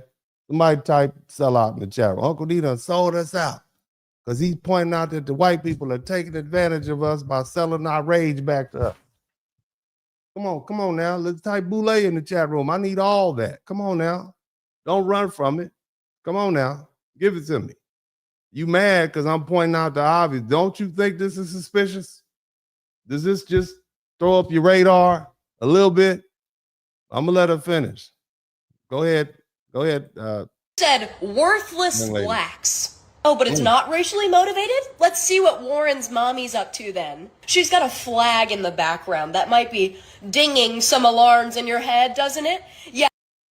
What's the flag? in the That would be background? the old Mississippi flag. Well, you know what's interesting? They haven't used the Confederate flag for Mississippi since 2020. So a new flag dropped 6 years ago, and you...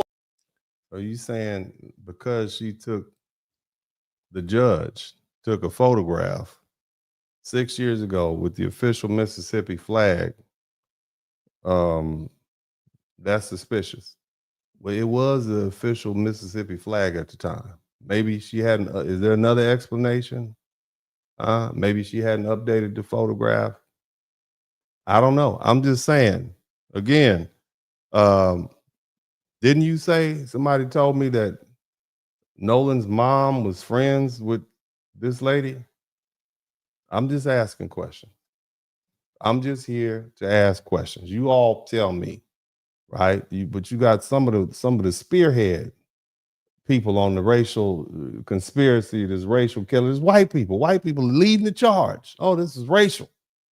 These white boys killed that black boy. This is leading the charge, right? And nothing black people like more than having white people get out there and do our work for us when it comes to protecting us. We love it when white people get out there, get on the front line. So we sitting back, yeah, see, white people validated. I'm just pointing it out. You don't have to like what I'm saying. Look at the video for yourself. Keep looking. A white woman judge decide to keep the old one with the Confederate flag in it? And again, no emergency calls made, no locals asked for help. Sheriffs are now questioning people and pressing for answers, looking for leads when they said it was originally no foul play because we are talking about this. And as soon as we turn away from this shit and say that it's not happening to people, it will happen time and time again. And that is why we keep talking about it. And this has made it all the way to Colin Kaepernick, who has offered to pay for the family. All the way to Colin Kaepernick. What do you mean? Is Colin Kaepernick, is he on the moon or something like that? I'm sure he's around. He's on the internet too. Independent autopsy of Nolan. Why did they go through so much stress and forget the guy's phone and delete all of those pictures and all of those text messages from his phone? Why? All right. Again, we don't know if any of this is true. This is all speculation. But to me, it's mighty suspicious. Okay. It's mighty suspicious that you have all these people, these white folk who are out here leading the charge and basically regurgitating.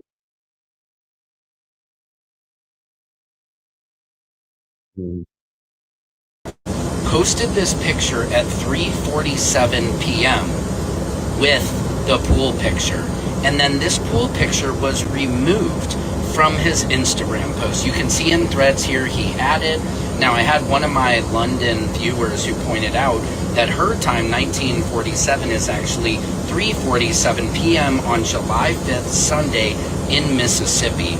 And here's the question. Now, Evan Knoll is a kicker in football for the Florida Gators. So this thing, it's just getting so crazy. And my question is, and I'm not accusing. Now we're gonna bring the Gators in. We're gonna bring the Florida Gators in. SEC will not have a season this year if they keep it up. All right, let's keep listening. Let's keep anybody of everything. This is allegedly, but why did he remove?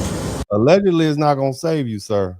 Allegedly is not gonna save you. Somebody's gonna sue y'all. The pool picture from his carousel picture. Now, people have said online that he was beaten and he was bloody. You can see the basketball net that they were talking about in the back of this photo. But again, we need to find out, why did he remove this picture? It's very suspect. Secret Service Sam Miles Sampson. According to you, Secret Service Sam. According to Secret Service Sam, it's suspect. Okay. So again, all right, again. I know you all want me to get you gassed up, but I'm not going to do it. And as I said earlier, okay, right in the mix of all of this case, whether we're talking about Carmelo Anthony or whatever, Trayvon Martin, but it's becoming a business, okay? Becoming a business. You got a lot of these white commentators. They jump into these racially hostile, controversial conversations that are going down on the internet, and they interject themselves and they come off like they're white allies and they're being courageous, truth-speaking friends of black people, right? They're here to stand beside us. And the truth is they're opportunists who've discovered that Black anger and angst and rage and racial suspicion that dates back hundreds of years will generate money for them in the form of donations, clicks, influence, likes, shares, subscriptions. Again, their job, they're not here to try to find the truth or clarify or present an accurate representation to the public. Their whole point is to tell Black audience what we need to hear right now, okay? What we want to hear right now, what we desire to hear, okay? Especially that the truth is uncertain. Again, in the Nolan Wells case, you got these white, and I call them white whisperers, okay, but really they're just opportunists. They're declaring this young boy was beaten and murdered and thrown into the water and betrayed by his white friends, his rich white friends, by the way, okay? He's been denied justice.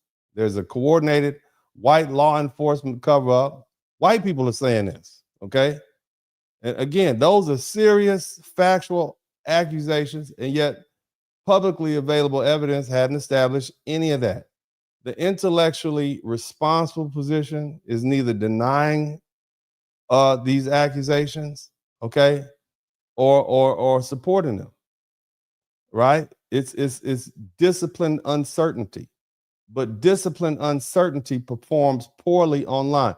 We don't know yet what I'm doing.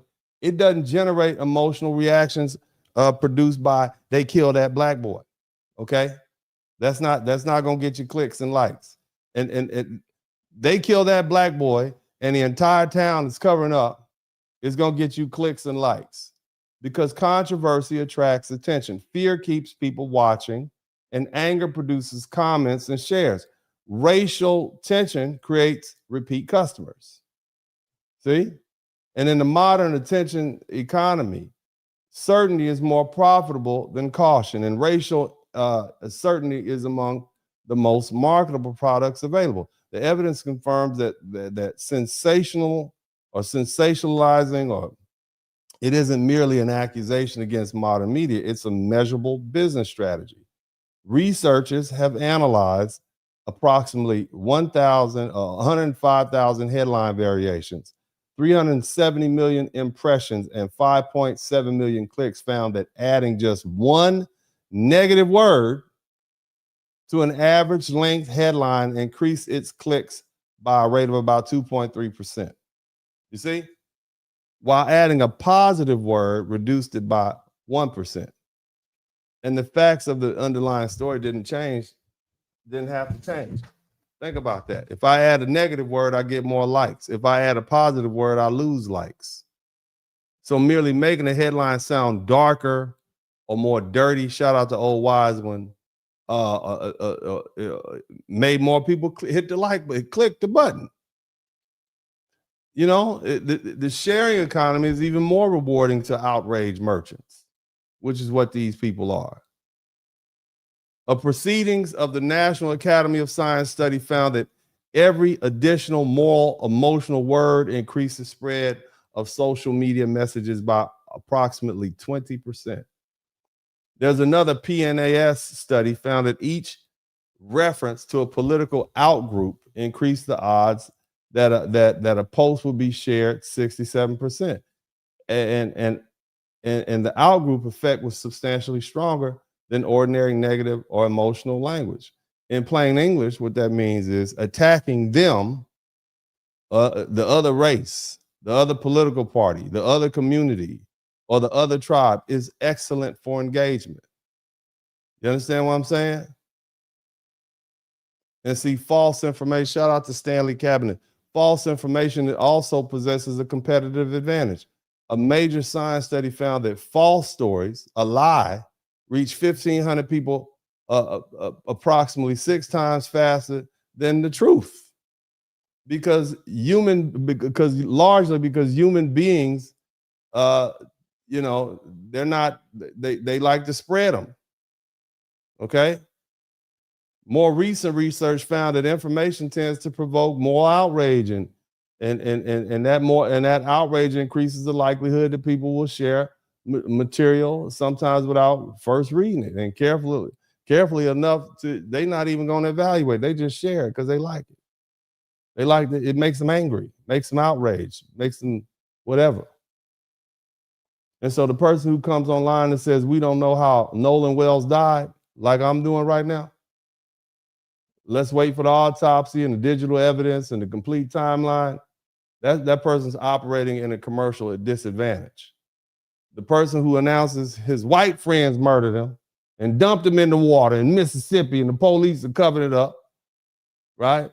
That person has supplied the algorithm with everything it rewards: fear, racial conflict, moral outrage, identifiable villains, rich white boys. Somebody type rich white boys in the chat room. Rich white boys are always the villain in every movie. It gives you absolute certainty. You see, and it gives you a villain, right? And evidence may be absent, but the product is emotionally complete. And that's how black pain becomes profitable to these white Negro whisperers. Now, again, the commercial strategy is not new. Y'all know that. Because for years you had black conservative personalities, black MAGA whisperers, right? Talking to white people. They got rich telling white people what many of these viewers wanted to hear. Racism is largely imaginary. They said that. Black people are solely responsible for every condition within the black community. They liked slavery, right? Civil rights complaints are just excuses. Black people got rich. White America bears no responsibility for the continuing oppression of black people. You know I'm telling the truth. You got people like Candace Owens and Myron Gaines and Officer Tatum. They could deliver criticisms of black people all day, right? And the thing is, they can do them, and then the white speakers couldn't do it. They couldn't deliver it effectively at that time, okay? Because the black people, their blackness became rhetorical insurance. In other words, a black person said it, so it can't be racist. Y'all know what I'm saying. And you all recognize it for the game it was. So the messenger's identity became part of the merchandise. The audience wasn't purchasing an audience or an argument. It was purchasing racial validation. And see, that's what you all are dealing with right now with this Nolan Wells case and these white folk getting on the internet co-signing with you. You're purchasing racial validation. And the message, look, and back then with the black conservative types, the message appeared more credible because it came from someone believed to possess insider authority over the people being criticized. You see? Because you got these black surrogates who legitimize the frustration of these of white grievances while protecting the frustrated white audience from the accusation that those grievances were racially motivated. And that's largely why you have a lot of black Americans who said, nah, we're going to delineate because we don't like people like Myron Gaines speaking on our behalf. He's not even foundational black American. And that's what you've done. You see that happening all the time. Well, he has a white wife, and so he can't speak on behalf of us, or he or she is of Haitian descent. That's why you see somebody type delineation in the chat room. But now, again, now what you're witnessing is the reverse arrangement. You have white commentators who've discovered that they can profit by becoming racial interpreters for black audiences. They position themselves as white insiders, exposing the supposed secrets of white society. And their black viewers are encouraged to think he's white, so he knows what white people are really planning. And even if he admits it, if he admits it, it must be true. The identity of the speaker becomes a substitute for evidence because the white man said it. And that's the essence of the white Negro whisperers. He understands that his whiteness can give additional weight and credibility to allegations against white people. He doesn't need access to the autopsy report, he or she. They don't need the police files. They don't need any witness interviews. They don't need any phone records or forensic evidence. All they need is to sound confident while validating the audience's existing fears, and his racial identity or her racial identity creates the appearance of an insider confession, even when he or she doesn't possess any more information than the rest of y'all watching it on the internet. You understand? It's the same racial surrogacy business model operating in the opposite direction. The black right-wing commentators were used to condemn black people before white audiences. And you got the white alarmists now condemning white people before black audiences. And the politics appear different, but the commercial structure is identical. In both cases, the speaker's race is used as a certificate of authenticity. In both cases, the audience is flattered rather than challenged. Okay, and in both cases, grievance is transformed into influence, and influence is transformed into money. Okay, and what makes this especially dangerous is that these creators are exploiting legitimate black historical memory. Black distrust of law enforcement didn't arise from imagination. Okay, black families have been deceived. Evidence has been concealed before. Officials have protected powerful people. And again, this is Mississippi where this happened. Mississippi has a history. It gives black citizens every reason to demand transparency and preservation of evidence and independent review. But that history should make us, it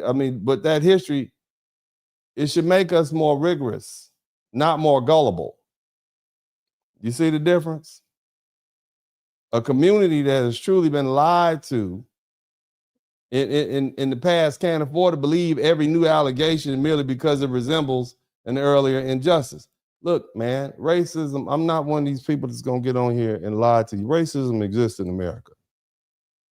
It always has, and it always will in some form. You understand? You can't brainwash it out of people. It's going to be there. It's like weather. It's like weather. Something a mature society you just gonna have to recognize. You got to prepare for it. You can reduce the effects of it. Okay? You can confront it when the evidence shows it's present. But hell, every cloud isn't a tornado, and every unexplained tragedy isn't automatically some racial conspiracy. A legitimate warning can save lives. Constant false alarms. Everything is racism. This is racist. That's racist. Every false alarm eventually destroys credibility and make the public less responsive when real emergencies pop up.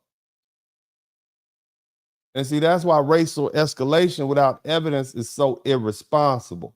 America is a multiracial country with an extremely violent racial history.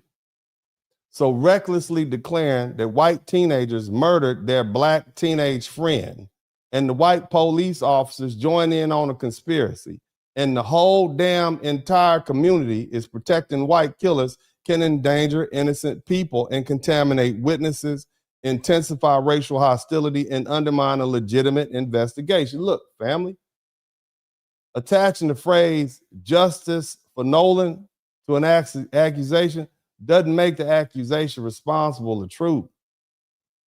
And black folk need to learn when people are running game on your pockets. Every person speaking the language of solidarity isn't serving black interests. Some sell fear and resentment and suspicion because outrage brings clicks, subscriptions, donations, influence, and money. This won't be the first time white people played race beta and pushed black people toward action that benefited. They benefited from that respect. It won't be the first time. They benefited. It didn't leave us anything. I learned that in the streets of LA. When I'm 12 years old, I'm out there on the curb shooting dice in South Central LA. I learned to watch the money and study the players. Never turn my back to the street. I recognize that in the game. I was shooting craps with this dude from 60s. His name is Fat Cat. I'm 12 years old. You understand? He didn't care about friendship or fairness. He wanted to dig in my pockets. And he forced me to keep the game going until I was broke. And this is what hustlers do.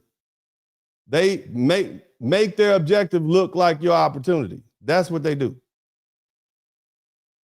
And when we've seen this same hustle in cinema, we see it in the movies, we see it in politics, we see it in the Democrat Party.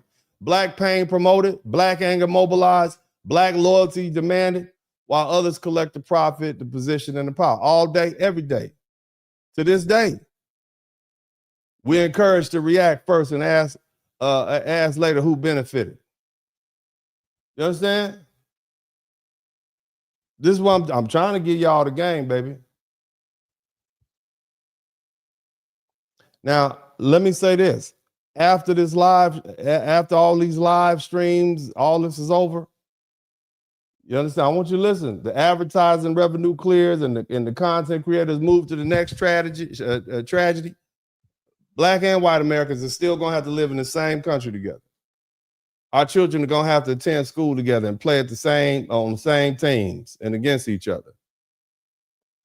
And we as Americans are going to have to work in the same buildings, ride in the same vehicles, public transportation, whatever.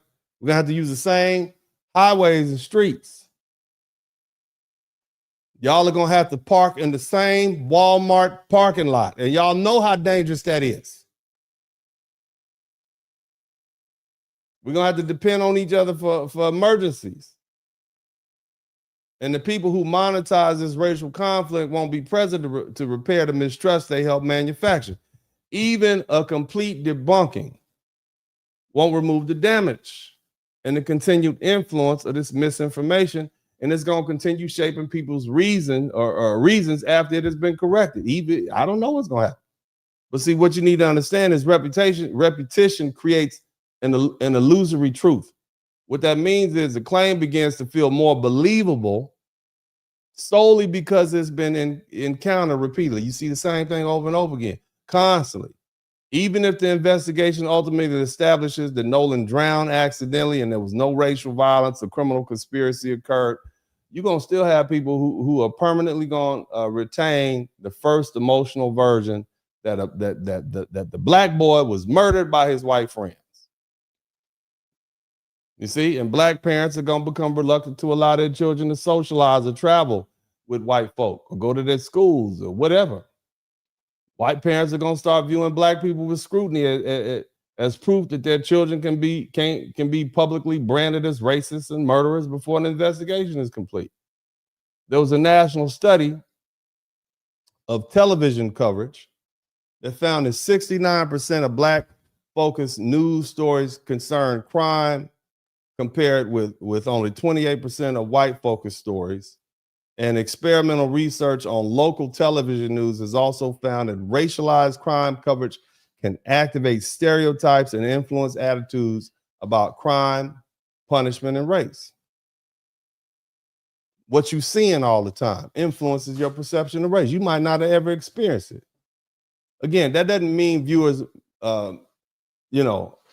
automatically believe everything they see. It means repeated associations teach audiences which faces, which communities and neighborhoods should feel dangerous. And see, once danger becomes attached to racial identity, it affects geography and economics. People decide where to live, which schools are good, which streets to avoid, where to shop, which restaurants deserve a visit, and where they feel comfortable after dark. They describe whose choices as being about, they describe those decisions about safety and culture and property values or school quality based on race. You see? So race can become silently embedded inside of each of those terms. There was another study, a PNAS field experiment found that identically classified advertisements associated with disadvantaged neighborhoods received only 83.9% as many responses as advertisements associated with advantaged neighborhoods. That's a 16% penalty based on race. You see? The merchandise didn't change. The only thing that changed was the seller's neighborhood. You see? Same thing with housing research. This is people in the community. It's black people. It's people of non-black descent that think every black person in America lives in the ghetto because that's what they associate with black people. I'm just saying. You got housing research that shows the financial scale of that stigma. After accounting for differences in housing quality and neighborhood, Brookings estimated that comparable houses in majority black neighborhoods were worth 23% less. That's damn near 1/4 less, right, than white houses based on these racial perceptions. This is what happens when you see stuff over and over again. You see? School selection can reproduce the same pattern. In one study, white parents rated a hypothetical majority white school most favorably, followed by an integrated school, and then a majority Latino, and then a majority black school. Dead last, even when the researchers supplied other information about the schools. And this is how racialized perceptions can influence enrollment, residential demand, property values, school funding, and eventually the social networks available to your children.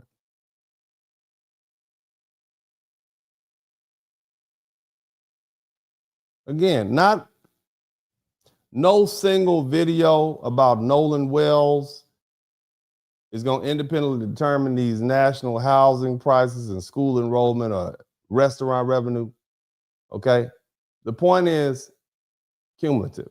Racial propaganda adds another layer to an already existing system of stereotypes about who's dangerous and which friendships are trustworthy and which communities should be avoided. Now, there's going to be a legal aftermath. Because let me tell you something, calling people murderers and conspirators and evidence destroyers before people continue, look, before y'all continue accusing Nolan Wells' friends or companions of being racist and murderers and conspirators and participants in homicide and cover up, I want y'all to remember this case. You guys know who Nicholas Sandman is? Nicholas Sandman in the Covington Catholic case. On January 2019, Sandman was a 16-year-old high school student visiting Washington, D.C. Y'all remember that? He was with his classmates for what was called a March for Life. And there was a short video that showed him wearing a MAGA hat and standing face to face with Nathan Phillips. Y'all remember that case? Well, Nathan Phillips is a Native American activist who was attending the Indigenous Peoples March. And within hours, Sandman and his classmates were branded across television and social media as racist, a racist white mob that has surrounded and mocked that and harassed the Native American elder. And the country rushed to judgment. Somebody type rush to judgment. Somebody type lawsuit. They rushed to judgment before reviewing the complete video footage. Okay, because there was longer recordings later showed that members of the Black Hebrew Israelites had been shouting insults at the students before Phillips approached and the group while beating their drum. And a private investigation commissioned by the school diocese reviewed the video and evidence and interviewed the students and the chaperones. Okay, the investigators found no evidence that the students shouted racist statements at Phillips and no evidence supporting the widely repeated claim that they said, build that wall. And guess what happened? Number one, Salmon and his family was subject to national condemnation. They got death threats, they got ridicules, they got permanent damage to his name. And the people spreading the story weren't merely saying they disliked his expression of political hat. They were asserting a racial narrative as fact before the evidence had been thoroughly examined. And by the time the corrections and longer footage emerged, millions of people had already labeled that boy a racist. Okay? And that's how viral misinformation works. The accusation races across the country while the correction limps behind it after the reputational destruction is complete. Now, guess what happened? Salmon responded. He filed an enormous defamation lawsuit. He sued the Washington Post for $250 million. He sued CNN for $275 million. And he went out, he sued NBC and some other major companies. Well, let me tell you what happened. CNN and the Washington Post and NBC settled the case. Confidential settlements. Now, they didn't admit they did anything wrong, but they settled those cases. You understand what I'm saying? Somebody got sued. And so the lesson, somebody typed the lesson is that racially explosive stories, promoted before the evidence is fully examined against teenagers, right? Calling them nationally or branding them racist, right? They brought some of the most powerful media organizations to the settlement table, and they had to pay. And see, that's the warning in this Nolan Wells case. Asking why Nolan was left behind, that's legitimate. Questioning the timeline, that's legitimate. But publicly declaring that these young men who are identical murdered Nolan and dumped his body and destroyed evidence and coordinated lies, oversee protection from law enforcement is something entirely different. Those are very specific factual allegations, and that's very serious criminal conduct that we're talking about. Okay? So somebody say, be mindful. Be mindful. Be mindful. Now, that being the case, we still talk about Mississippi. Somebody type Mississippi in the chat room. We are still talking about Mississippi. And black people aren't overreacting merely because the possibility of race enters the conversation. Mississippi has earned a level of historical suspicion that can't be dismissed as paranoia simply because other people are uncomfortable discussing it. Okay? In many black people's collective minds, Mississippi is the devil's playground. Okay? Mississippi wasn't merely another southern state that happened to participate in slavery and segregation. Mississippi became one of the central laboratories of the American white supremacy racist system. Shout out to Lobito. And after slavery ended, after slavery was over, Mississippi was first in line to help develop the legal machinery that used throughout the South to strip newly freed black citizens away from their political power. Look, in 1890, the Constitution of Mississippi used poll tax, literary tests, registration barriers, and carefully selected criminal disenfranchisement provisions to suppress black folk from voting. Right? It did it right in their face, pretending like they were in compliance with the 15th Amendment. Mississippi became the first former Confederate state to build this systematic model of disenfranchisement, and the rest of them followed the example of Mississippi. You know, in 1964, when some of y'all was alive, right now, some of y'all was alive, only 6.7% of the people, black people eligible to vote in Mississippi in 1964. Did you know that? Only 6.7% of black people, as many black people as Mississippi. Only 6.7 of them, 6.7% were eligible to vote. That wasn't an accident or the neutral result of apathy. It was the product of law, intimidation, economic retaliation, violence, and government policy. Mississippi's racial order was enforced not only through statutes and elections, but through terror. You understand me? Black people could be beaten, kidnapped, tortured, shot, mutilated, or killed for attempting to vote, organizing workers, challenging segregation, speaking disrespectfully to a white man or a white woman. Hell, even being accused of a white woman, refusing to remain in the place white society assigned them to could get you hurt. The Equal Justice Initiative documented more than 4,000 racial terror lynchings across the 12 southern states between 1877 and 1950. And Mississippi was recorded as having the highest number of all the lynchings.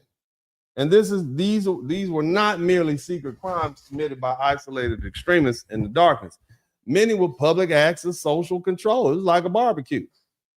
It was like a festival. Oh, we're going to lynch one this week. It carried out in front of crowds and community participation. It was just basically official indifference. And we can talk about very specific things like Emmett Till, 14-year-old black boy, came down to visit his people from Chicago, traveled to Mississippi in 1955. The boy was kidnapped, he was tortured, he was murdered, he was dumped in the Tallahatchie River, and after accusation involving some young white girl. Now, his killers were acquitted by an all-white jury and later publicly admitted that they had done it, and they did it and protected by the constitutional prohibition against double jeopardy. You understand?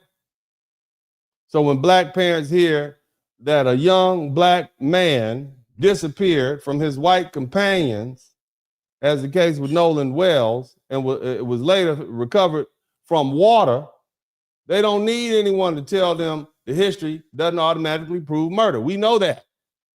But they also know why the imaginary, the imagery strikes a nerve that isn't abstract or theoretical or invented. This is Mississippi. All right. In the same year that happened, Medgar Evers was investigating not only Till's murder, but also killings of Reverend George Lee and Lamar Smith and some other black leaders involved in the voter registration. He was shot in Belzoni, Mississippi. You understand? Lamar Smith was murdered in broad daylight on the courthouse lawn in Brookhaven, Mississippi, after helping people vote, black people vote. And witnesses reportedly saw that happen. They saw it happen on the courthouse. Ain't that crazy? But the machinery of justice didn't produce accountability. Medgar Evers understood that crimes against black Mississippians could remain open secret because the local legal system often had no intention of treating black lives as worthy of equal protection. He therefore brought journalists and photographers and national organizations and the federal government into the cases because local silence protected local power. And then Mississippi murdered Medgar Evers himself. Ain't that something? He was out there investigating. They murdered him. June 12, 1963. Some of y'all were alive back then. Y'all was ugly little babies, but y'all was still alive, wasn't you? Tell the truth. All my people who were ugly babies, raise your hand. All the ugly babies. Type number 1 in the chat room. If you were an ugly baby, type number 1 in the chat room.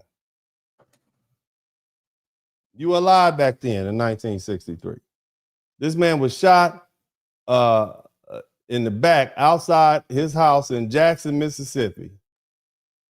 Okay, as he returned to his home to his wife and children. He had already endured threats because he challenged segregation and investigated racial murders and promoted voter registration and demanded black Mississippians be treated as citizens. His killer, a man named Byron D. De La Beckwith, was tried twice by an all-white jury, twice in 1964. Both trials ended without a conviction. It took more than 30 years before Mississippi finally convicted him in 1994. And that delay is part of the history too. In Mississippi, the question was often not whether people knew who committed the racial violence. They knew who did it. The question was whether the system was willing to punish the person who did it. You understand what I'm saying? In 1964, James Chaney, Andrew Goodman, and Michael Schwerner, a black boy and 2 Jewish boys, they came to Mississippi to help register black voters during the Freedom Summer. And a deputy sheriff arrested them, jailed them, released them that night, and helped place them in the path of the Ku Klux Klan, who murdered them. James Chaney, a black Mississippian, was among the 3, was reportedly beaten especially viciously before he was killed. And their body was buried in a dam underneath some earth. Okay, they call it earth and dam. And you have the state and the local institutions denied the knowledge and the nation search for them. They had to send the FBI down. There was a movie that came out many years ago called Mississippi Burning. Okay. They weren't simply the work of random private citizens.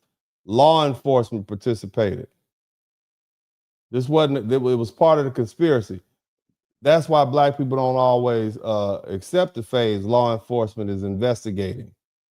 Okay, we don't accept that as the end of the conversation. Mississippi's history contains documented examples in which people wearing badges weren't merely failing to protect black folk, they were participating in the violence against them. Have y'all had enough? I have some more. I'm gonna give you some more. You're gonna get all of this. Where all the people saying I'm race baiter. I got called Boulay earlier. Well, somebody type race baiter in the chat room. Come on, get it in there. I need you to get all that in there. Everybody. He's a coon, he's race baiter, all that. That makes sense. I like it. I need all the conflict. I wrote a 700-page book on conflict. I feed on conflict. I love it. That's all I do. Is figure out ways to fight people, whether we talking about jiu-jitsu, boxing, Shotokan, Kaju Kembo. I love it. I'm here for it. I'm here for the fight. Come fight me. I'm here for you to fight me. Fight me. Be angry. Give me all of that. But I ain't finished yet. Charles Eddie Moore and Henry Hezekiah D. These were two 19-year-old black men abducted in Franklin County, Mississippi, 1964, by the Ku Klux Klan. They were beaten, they were interrogated about supposed black militant activities tied to heavy objects, and they were thrown in the Mississippi River while they were still alive. They found their decomposed bodies during a search for Cheney Goodman. So they were looking for some other, Cheney Goodman and Schwartz. They were looking for some other people, and they found these two dudes. Ain't that something? How many more bodies did they not find? Nevertheless, it was a federal conviction. It didn't come until 2007. This is more than 4 decades later. Again, the lesson isn't that Nolan Wells suffered the same fate. That's not what I'm saying. That's not what I'm saying. We don't know. Okay? We don't know. We don't know what happened to Nolan Wells. But again, this is Mississippi. And the lesson is that black people mistrust Mississippi. And it didn't come from the movies or social media or political speeches. It came from generations of black families watching obvious racial crimes go unpunished until evidence disappeared and witnesses died, and the public pressure forced institutions to act. Mississippi. Did you know Mississippi also created, goddamn Mississippi. Mississippi created the State Sovereignty Commission. And this was an official state agency established in 1956. Shout out to Spartacus Jackson. So picture this. Brown versus the Board of Education happened. Mississippi said, we're going to establish a Mississippi State Sovereignty Commission. And the whole purpose was to preserve segregation and resist federal civil rights enforcement. You understand me? The commission literally used state power to investigate, monitor, blacklist, and intimidate economically punish black people as civil rights workers, include teachers, ministers, students, and just regular old black people, right? Anybody who supported desegregation. You understand? Your names were sent to the employers. You lost your job.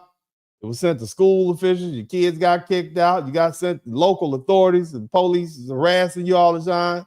Again, folk lost their jobs. They found themselves unable to work. They couldn't because they attended voter registration meetings associated with civil rights organizations or challenged the racial order. This wasn't the KKK.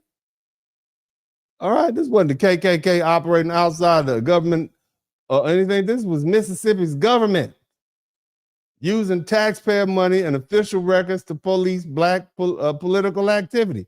And when James Meredith attempted to integrate the University of Mississippi in 1962, back when y'all was the ugly baby, somebody type ugly baby in the chat room. Y'all was alive. It's not that long ago. All you ugly babies were alive then.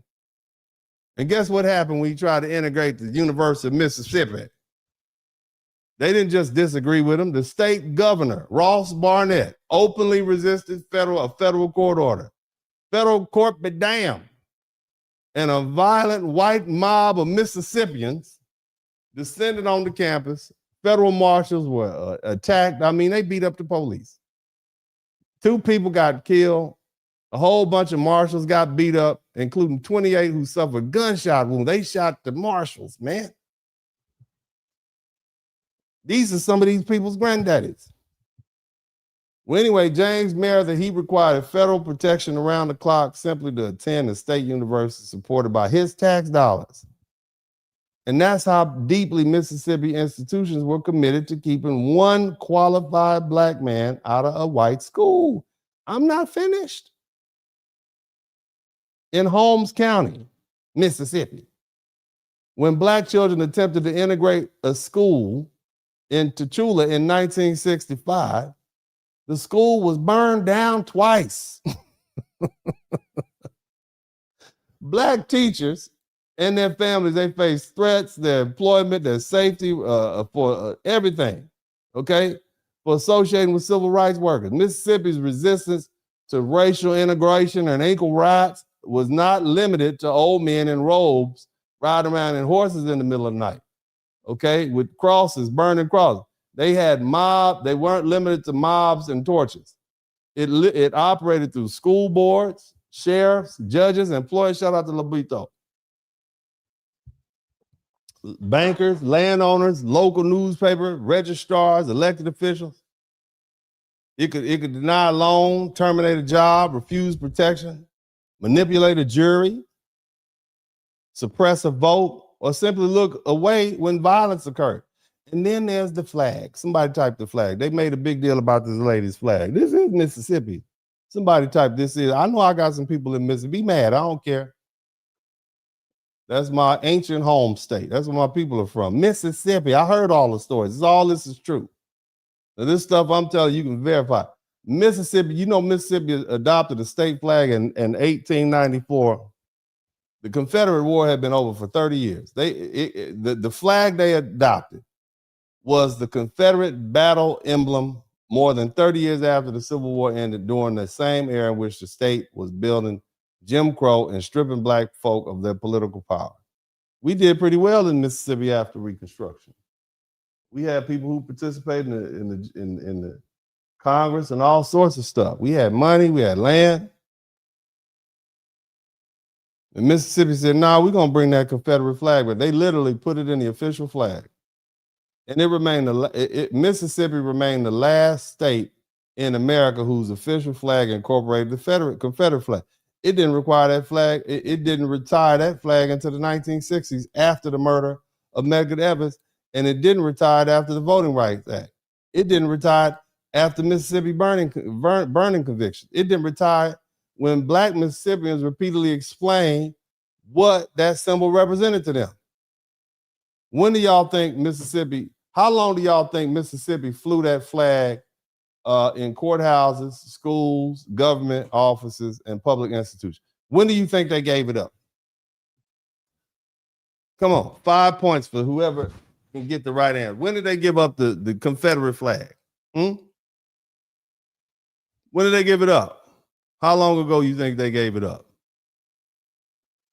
June 2020. That's 6 years ago. They just gave up the Confederate flag. Think about that. And the state legislature finally acted after the murder of George Floyd. It triggered national protest.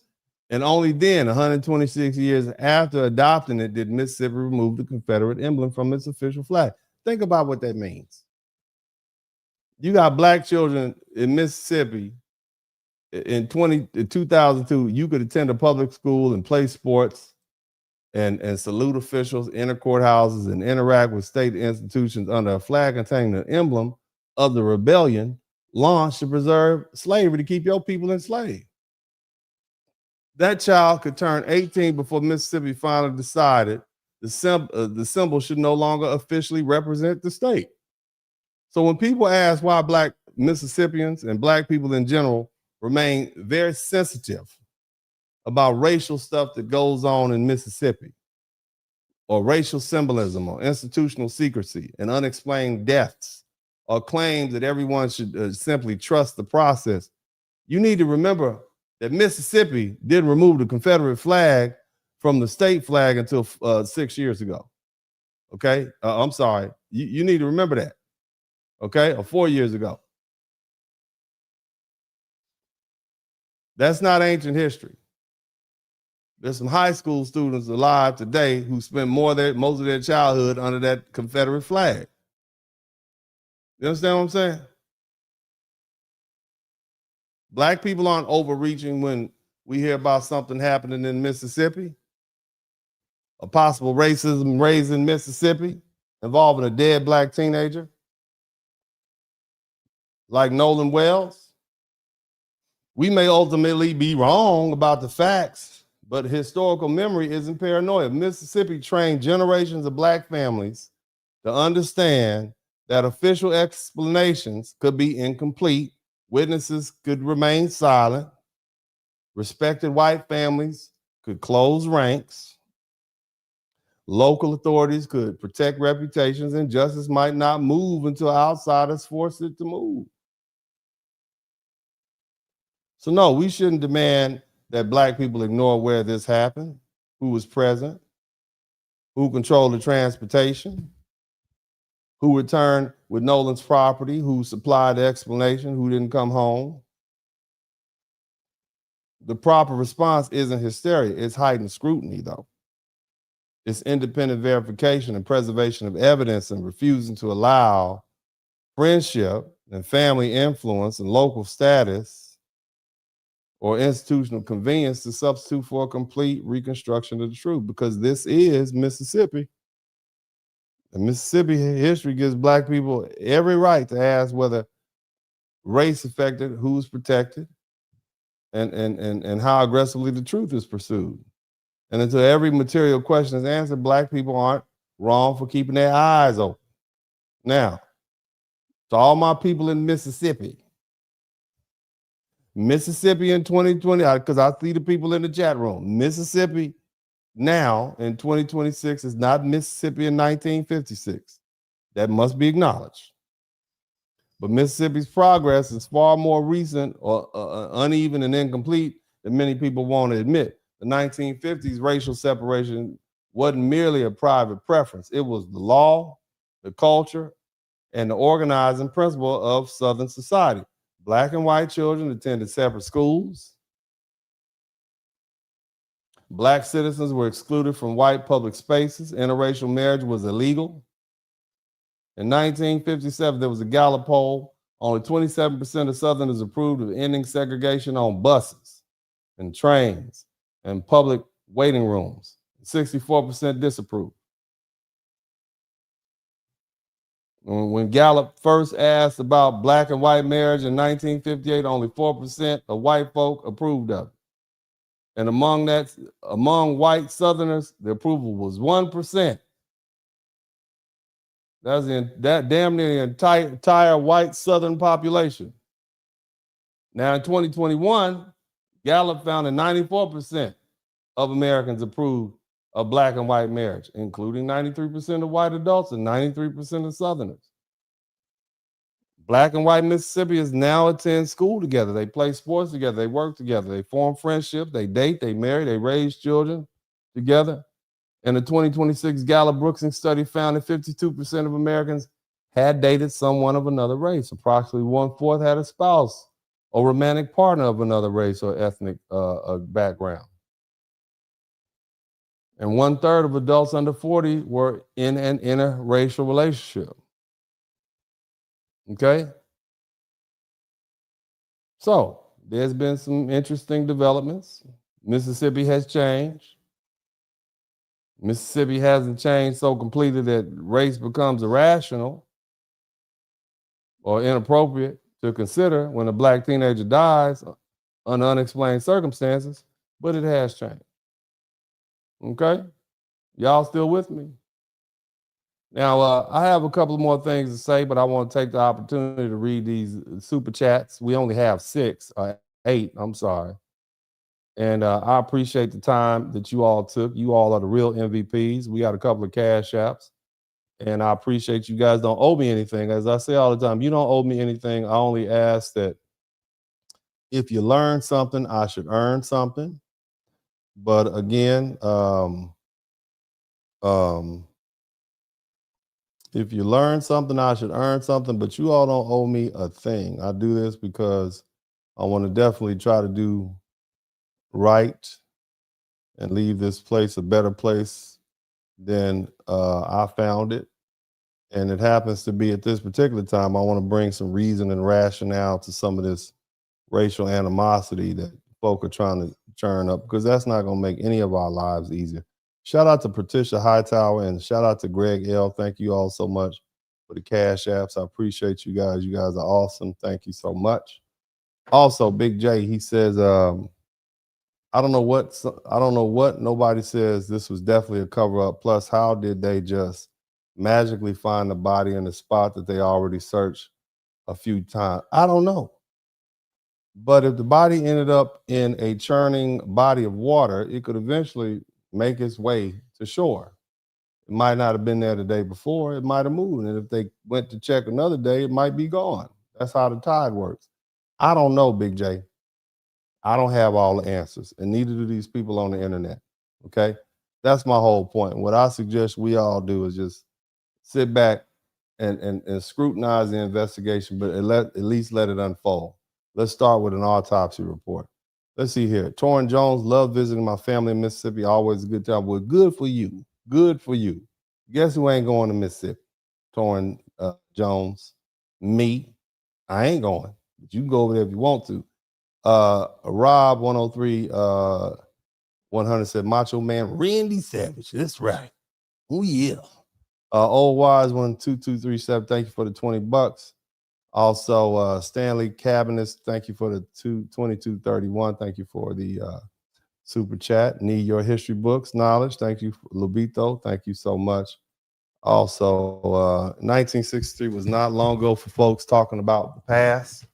Racism is still prevalent. Mississippi has been a history. Mississippi has deep history of that stuff. And yes, I was born in the Magnolia State. Send me your picture. I want to see if you was an ugly baby. I want you to email me your picture. All you Mississippi folk, all you ugly babies, email me your picture. I want to see if you was an ugly baby. I'm gonna post you up on my community tab. Anyway, thank you so much, Lobito. I appreciate you. Keep going. I will. And also RS1, thank you for the $10. And again, like I said, you guys don't owe me anything, man. I do this because I care about you and I want this world to be a better place. And all I'm trying to do is put some truth on these lies, and kind of dissipate it a little bit, because it's the last thing we need. We got to live here. Okay, you already got enough reasons to fight over these Walmart parking spaces. Okay, we don't need to throw race in it. I know how you are. I know my Americans. We fight over Walmart parking spaces. So the last thing we need to do is kick. There's too many guns out there for us to be just not liking each other, and people are just capitalizing on the racial animosity for no good reason. At least let the thing play out. Heavenly City 007, thank you so much for that super sticker. Also, Remia, I can't say that. Ari Mia ASB, we're learning, so you're earning. Salute, Uncle Ice. Thank you so much. I appreciate you, fam. And then also we have Dog Cox 3250. Thank you for the super sticker. So we got 13 super chats. Shout out to the 13 people who contributed to the super chat. You all are awesome. Again, thank you. Now, you don't have to contribute to the super chat, but I do expect you all to subscribe to the channel if you hadn't already. If you're learning something, if you support what we're doing over here, this research, and I always try to give you something that you can walk away with, okay, to help create some better understanding amongst all of us. But I certainly would appreciate it if you would take the time to like, share, and subscribe to the channel. That would be awesome and amazing at the same time. And it will help me prove a point that people do want to get good, high quality information. And I think that'll help. That's better for everybody. But check this out. I want to talk specifically to Black people. So I want all the Black people, especially Black boys, what can you learn from this case? And I want to say this very plainly. We still don't know that race caused Nolan Wells' death. Shout out to Jelena Taborn, but we don't know that. Okay, we know he was a young Black man in Mississippi. He was reportedly the only black person amongst his group of white companions, and that he didn't return from a remote boating trip, and that his family believes important portions of his final moments remain unexplained. Now, we don't yet have evidence establishing murder, racial motivation, or a criminal conspiracy, but black parents don't have to wait for proof of racial violence before teaching their children about racial vulnerability, situational awareness, friendship, and survival. Now, the first lesson, I want y'all to take careful notes. Black boys, the first lesson is this: don't confuse social acceptance with personal protection. You can go to school with somebody, you can play football or baseball or basketball. You see? Y'all can travel together, y'all party together, you laugh together. You can call one another friends. But none of that proves the people around you can be trusted with your life. Friendship isn't tested while the music is playing and everybody's having fun. Friendship is tested when something goes wrong, or who stays beside you when the police show up, and who calls your mama, who risks punishments to save you, who tells the complete truth when the truth is going to expose their alcohol and drug use, or their reckless boating, or a fight, or negligence, or some kind of misconduct. Integration may place black children in the same classroom and homes and parties and social circles as everybody else. It doesn't automatically guarantee equal loyalty, protection, sacrifice, or urgency when a black child is endangered. Look here, being invited to somebody's boat party or house party or pool party doesn't make you his brother or sister. Being welcomed into their home doesn't make you family. Being called bro doesn't just automatically establish loyalty. Every invitation isn't evidence of friendship. Every social circle isn't a safety network.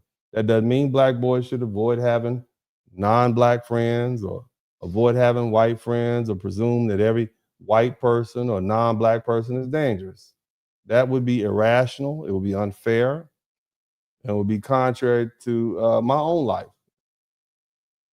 I form meaningful relationships across race, religion, nationality, cultural class, and political belief. A black friend can betray you. A white friend can save your life, or vice versa. The standard is not color alone. The standard is conduct. Race may affect how people are perceived, but character still has to be judged individually. The second lesson is that being the only black person in an isolated environment can create a serious vulnerability and a serious evidence problem.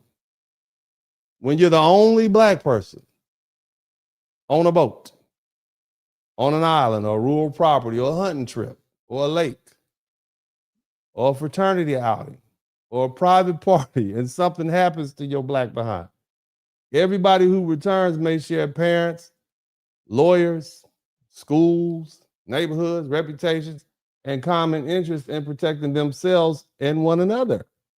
And your family, more likely than not, is going to be left outside that circle trying to reconstruct your family out, your final hours, and from people whose interests are interconnected. They know each other. They live in the same neighborhood. Now, that doesn't prove racism or conspiracy. What it means, you need to create your own independent record before you go. Send your parents the names of the people you were with. Share the destination, the marina, the address, the boat owners, the name, the vehicle information, and expect the time you return. Stop keeping everything so damn secret. Everything you did, your parents have already done. You think your mom, ask your mama about Freaknik. Your mama been there. She been on every boat in Miami from the 1990s and the early 2000s. Your mama knows all that. You hiding stuff from your parents like you doing something special, like you ain't come from us, like we don't know, like we ain't. How you think you got here? Turn on your location sharing. photograph the license plate, the boat registration, the dock house, or the gathering place. Establish a check-in time. Create a family code word. That means call me or come get me or contact the police. Black parents, you need to stop accepting I'm going out with my friends. I'm grown. Like that's sufficient information when your child is traveling somewhere remote. I learned the importance of knowing where you are while growing up in South Central LA. This is during a period of intense gang violence, man. Knowing why I was meant more than recognize. Look, man, let me tell y'all something. Y'all don't understand. I suffer from post-traumatic stress right now because of what I had to deal with as a young man growing up in LA. See, knowing where I was meant more than recognizing the street name. I had to understand which neighborhood I was entering, who controlled that area, who was set tripping on who was beefing with who. I needed to know who I was with, where they were from, where their mama was from, where their I need what dangers existed and how I intended to leave. My mama taught me she couldn't always physically be present to protect me. She said that I can't be with you all the time. You have to be able to recognize trouble before it reached you. And you need to be able to tell responsible people when danger was developing. And never assume I was safe because everybody appeared friendly. Everybody smiling in your goddamn face is not your friend. And that principle applies far beyond South Central Los Angeles. Knowing where you are means understanding the geography, the history, transportation, power relationships, and people around you. Nolan was in Mississippi. This black teenage boy was in Mississippi on a remote island, accessible only by boat. And we know Mississippi's history. Look, it didn't prove anyone harmed him because of race. But that environment still demanded awareness, especially if you're a black boy. Black boys must understand that survival begins before the emergency. You can't protect yourself from circumstances you refuse to examine. Number 3, third lesson is never surrender complete control of your ability to leave.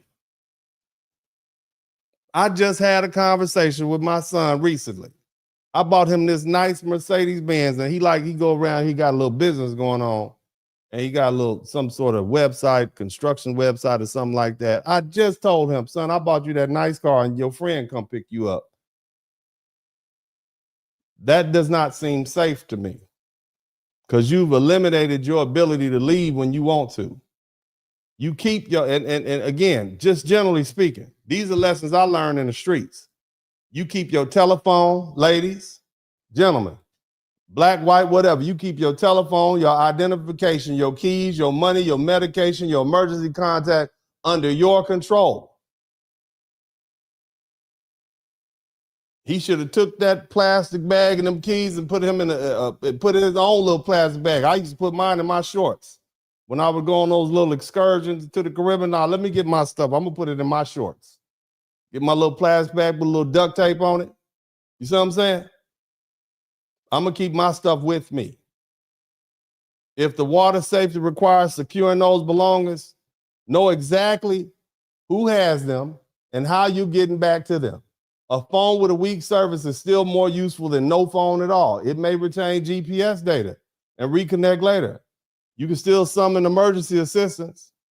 You can document an incident with a picture or help someone locate you.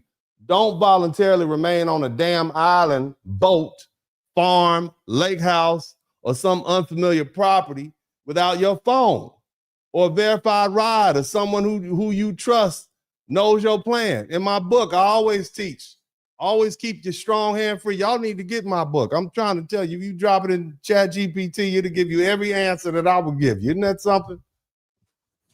You always keep your strong hand free. Now that's a shooter. That's some shooter lingo. All my shooters in here, all my 2A people. When you walk into your car at night, you might have your briefcase in one end, but you keep that strong hand free. That hand you pull that, gotcha. Thought I wasn't ready. Stay ready. Keep your strong hand free. That doesn't mean living frightened and hostile or suspicious of everybody. It means friendship, love, generosity, and kindness should never require you to make yourself completely defenseless. Keep your heart open, but maintain control over your transportation, communication, judgment, and ability to leave.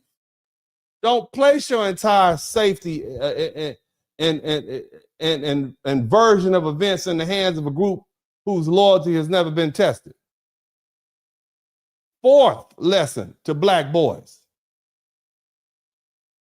Listen to me. I'm going to save your life.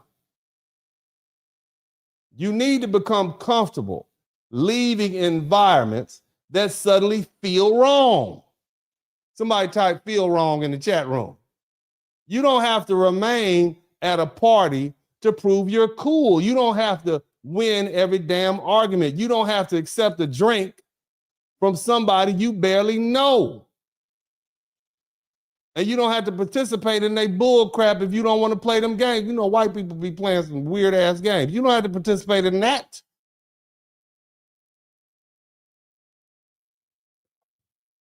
You don't even have to enter the water because everybody else is doing it. You don't have to stay around people who've been intoxicated or hostile or secretive or reckless or aggressive. Pride kills people. Social pressure kills people. The fear of looking scared can trap a young man inside circumstances from which he cannot escape. Call your mama, call your daddy, call the Uber, call the police, put on a life jacket, make some noise, leave the party. Be embarrassed and be alive.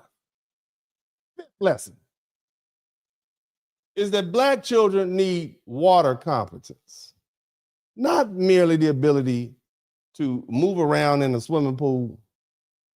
I'm talking about open water is different. Currents, waves, darkness, distance, exhaustion, alcohol, panic, boat traffic, and changing weather.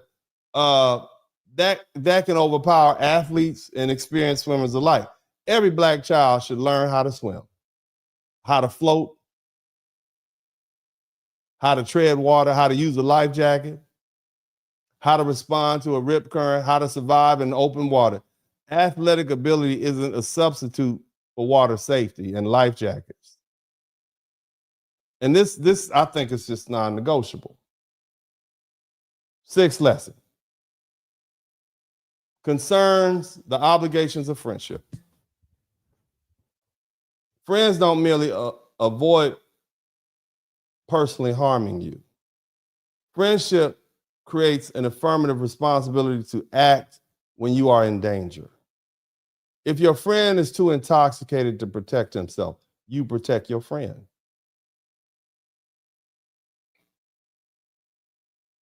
If your friend tries to drive, you take your friend's keys. If your friend is preparing to fight, you stop him if you can. If your friend enters dangerous water, you contact somebody capable of rescuing him. If your friend disappears, you don't wait until the morning to get help. You call your friend's phone. You call your friend's family. You notify the law enforcement and the Coast Guard that your friend is missing. You provide your friend's exact last known location. You describe what your friend was wearing, who your friend was with, what he had consumed, and whether anything unusual occurred to your friend. You don't delay because you're afraid your parents will discover the alcohol y'all had on the boat and the boat owner may get in trouble and somebody has some drugs. You know what they be doing in the parties. A real friend will rather be grounded, arrested, suspended, or sued, or embarrassed, or cursed out, but his friend is still alive. You see?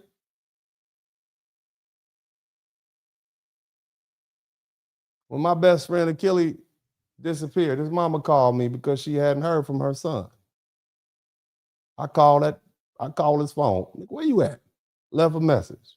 I contacted his sisters. I got all the information on his last known. I mean, I just call a private investigator. I didn't just assume because my friend didn't show up. You see? I didn't assume he was just eventually going to show up.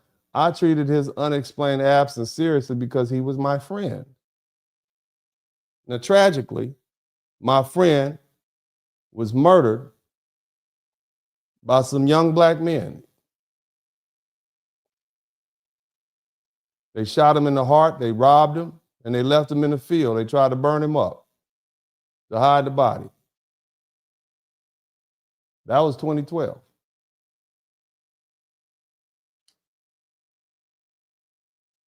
After he died, I questioned everything. I wondered, hey, whether I should have, could I have been there for him? I went to the Dominican Republic. I was hanging out, Maybe I should have met him in Miami and hung out down there, None of that is rational. You see? Nothing I can do about that. But see, as a real friend, you examine every missed call, every opportunity to intervene, and that experience taught me what friendship requires. And it also taught me something else. You don't call everybody friend. Not everybody's your friend. Because that puts an obligation on you and it puts an obligation on them.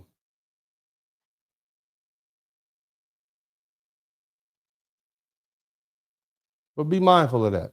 Now, I'm almost finished. 7th lesson. Are y'all taking notes? See, friendship requires truth after the crisis. What does that mean? Loyalty doesn't mean deleting messages and changing the story and destroying evidence of protecting somebody's parents' reputation or career. None of those things have been established in this Nolan Wells case. Shout out to C. Jones. None of that, I'm not saying that. None of those things, and we shouldn't claim they have without evidence, but the principle is universal. When something terrible happens to your friend, his or her family has a right to the truth. It's more important than your desire to avoid the consequences of being blamed. Real friends tell the truth, even when the truth makes them look bad. It makes them look careless or frightened or intoxicated or selfish or irresponsible or wrong. That's friendship. I'm not saying help somebody rob a bank, help them escape. That's not what I'm saying. Y'all are crazy in the chat room. No. I'm not saying help them escape accountability. Friendship means protecting the truth because the family of the person you call your friend shouldn't have to beg strangers to learn what happened to their family member. 8th lesson. Black parents, you need to mobilize immediately when your child is missing. Don't wait for friends to figure it out. Don't allow anyone to convince you that your child is probably sleeping somewhere or eventually will return. When the behavior is out of character, report the child missing. Contact the law. Contact the Coast Guard. Hell, when water is involved, you need to contact the hospitals, the marinas, the park authorities. You need to get you an attorney. You need to get with an investigator, local media. Write down every name and every time and every statement and every phone number you can remember. Black families should establish emergency networks before tragedy happens. Know which attorneys and journalists and private investigators, search organizations, and elected officials. Kevin Samuels' family contacted me. Everything you know about Kevin Samuels that they were trying to lie on that man after he died, all of those lies were disputed by me. Little old me. Because his mama contacted me.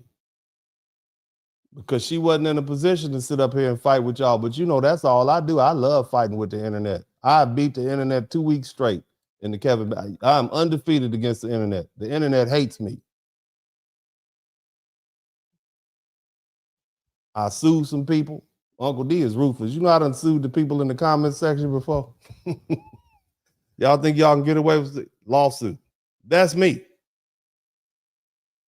That's why people contact me. I'm the lawyer that cleans up other lawyers' messes.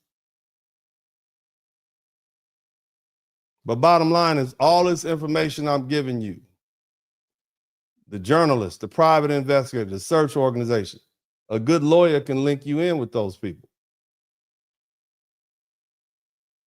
They'll tell you how to preserve digital evidence and request police reports and dispatch recordings and get the surveillance footage and send out spoilage letters to make sure evidence doesn't disappear.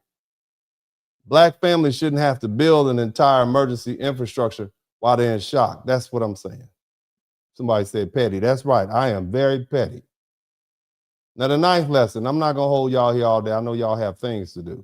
Ninth lesson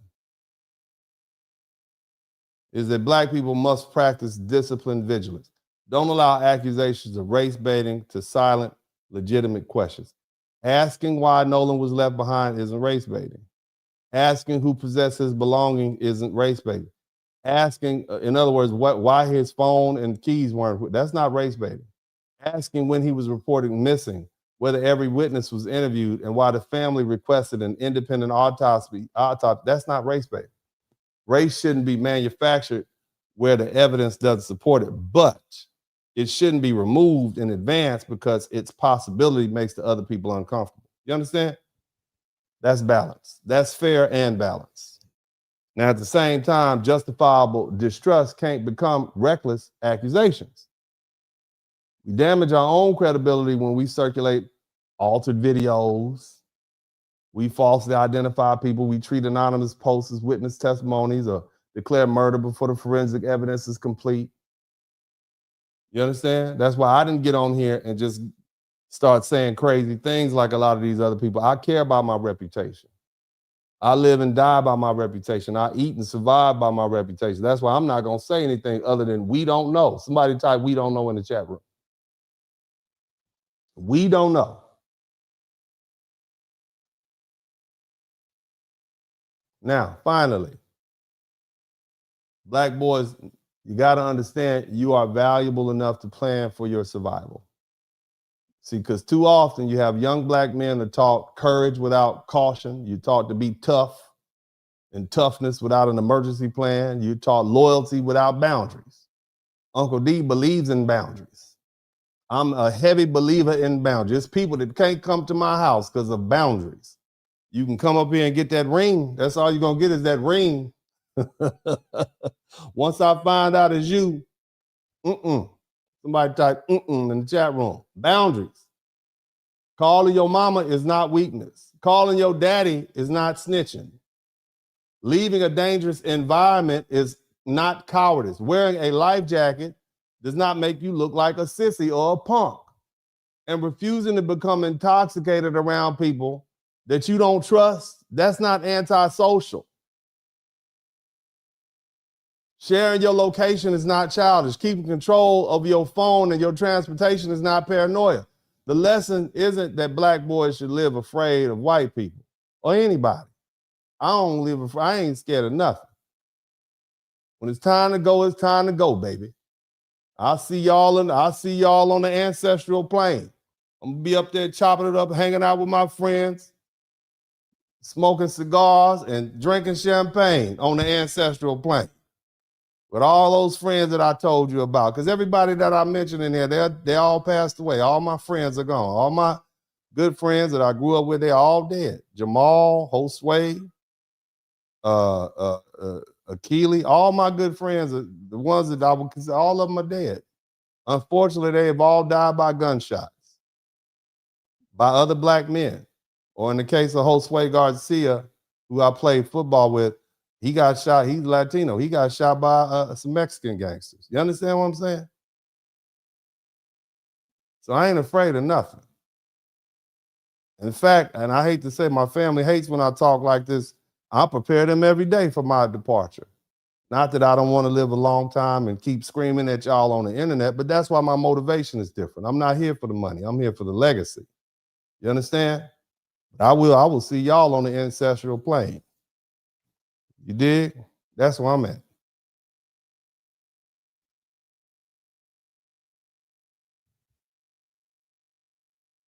But again, don't be afraid.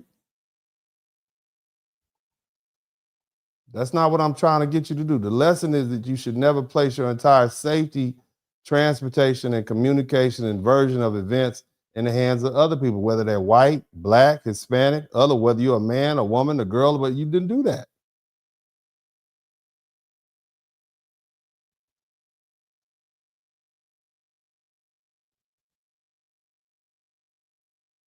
Because they'll protect themselves before they protect you. But other than that, enjoy your life. Form friendships across racial lines. Travels, swim, boat, hell, bungee jump if that's what you like to do. You got some white friends? Keep an eye on their ass. What you doing? What are you doing, Tom? Right? Go to their parties. All right?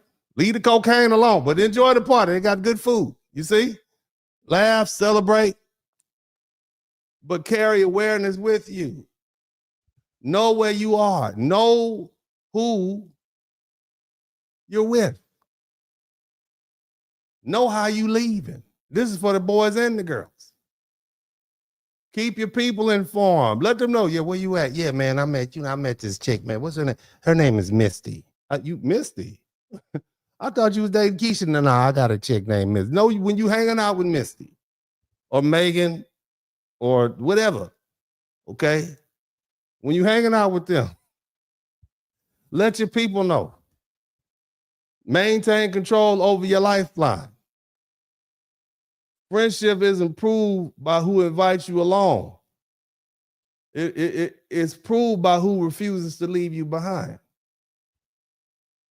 And the code should be simple. We came together. We account for one another. We protect one another. We tell the truth, and nobody gets left behind. That's a friend. That's a friend. I miss my friends. I do. You're lucky if you get a friend.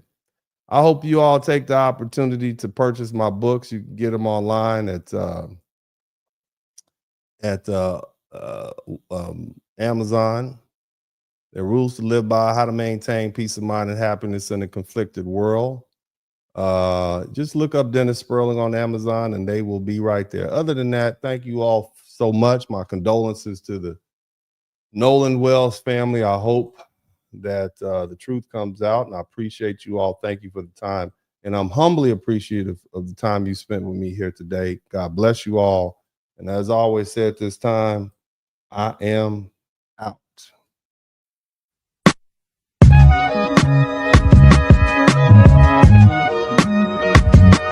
Dennis Spurling Podcast.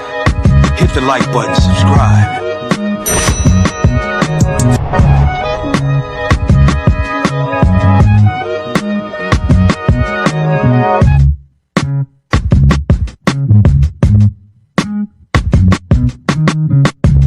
Mm-hmm.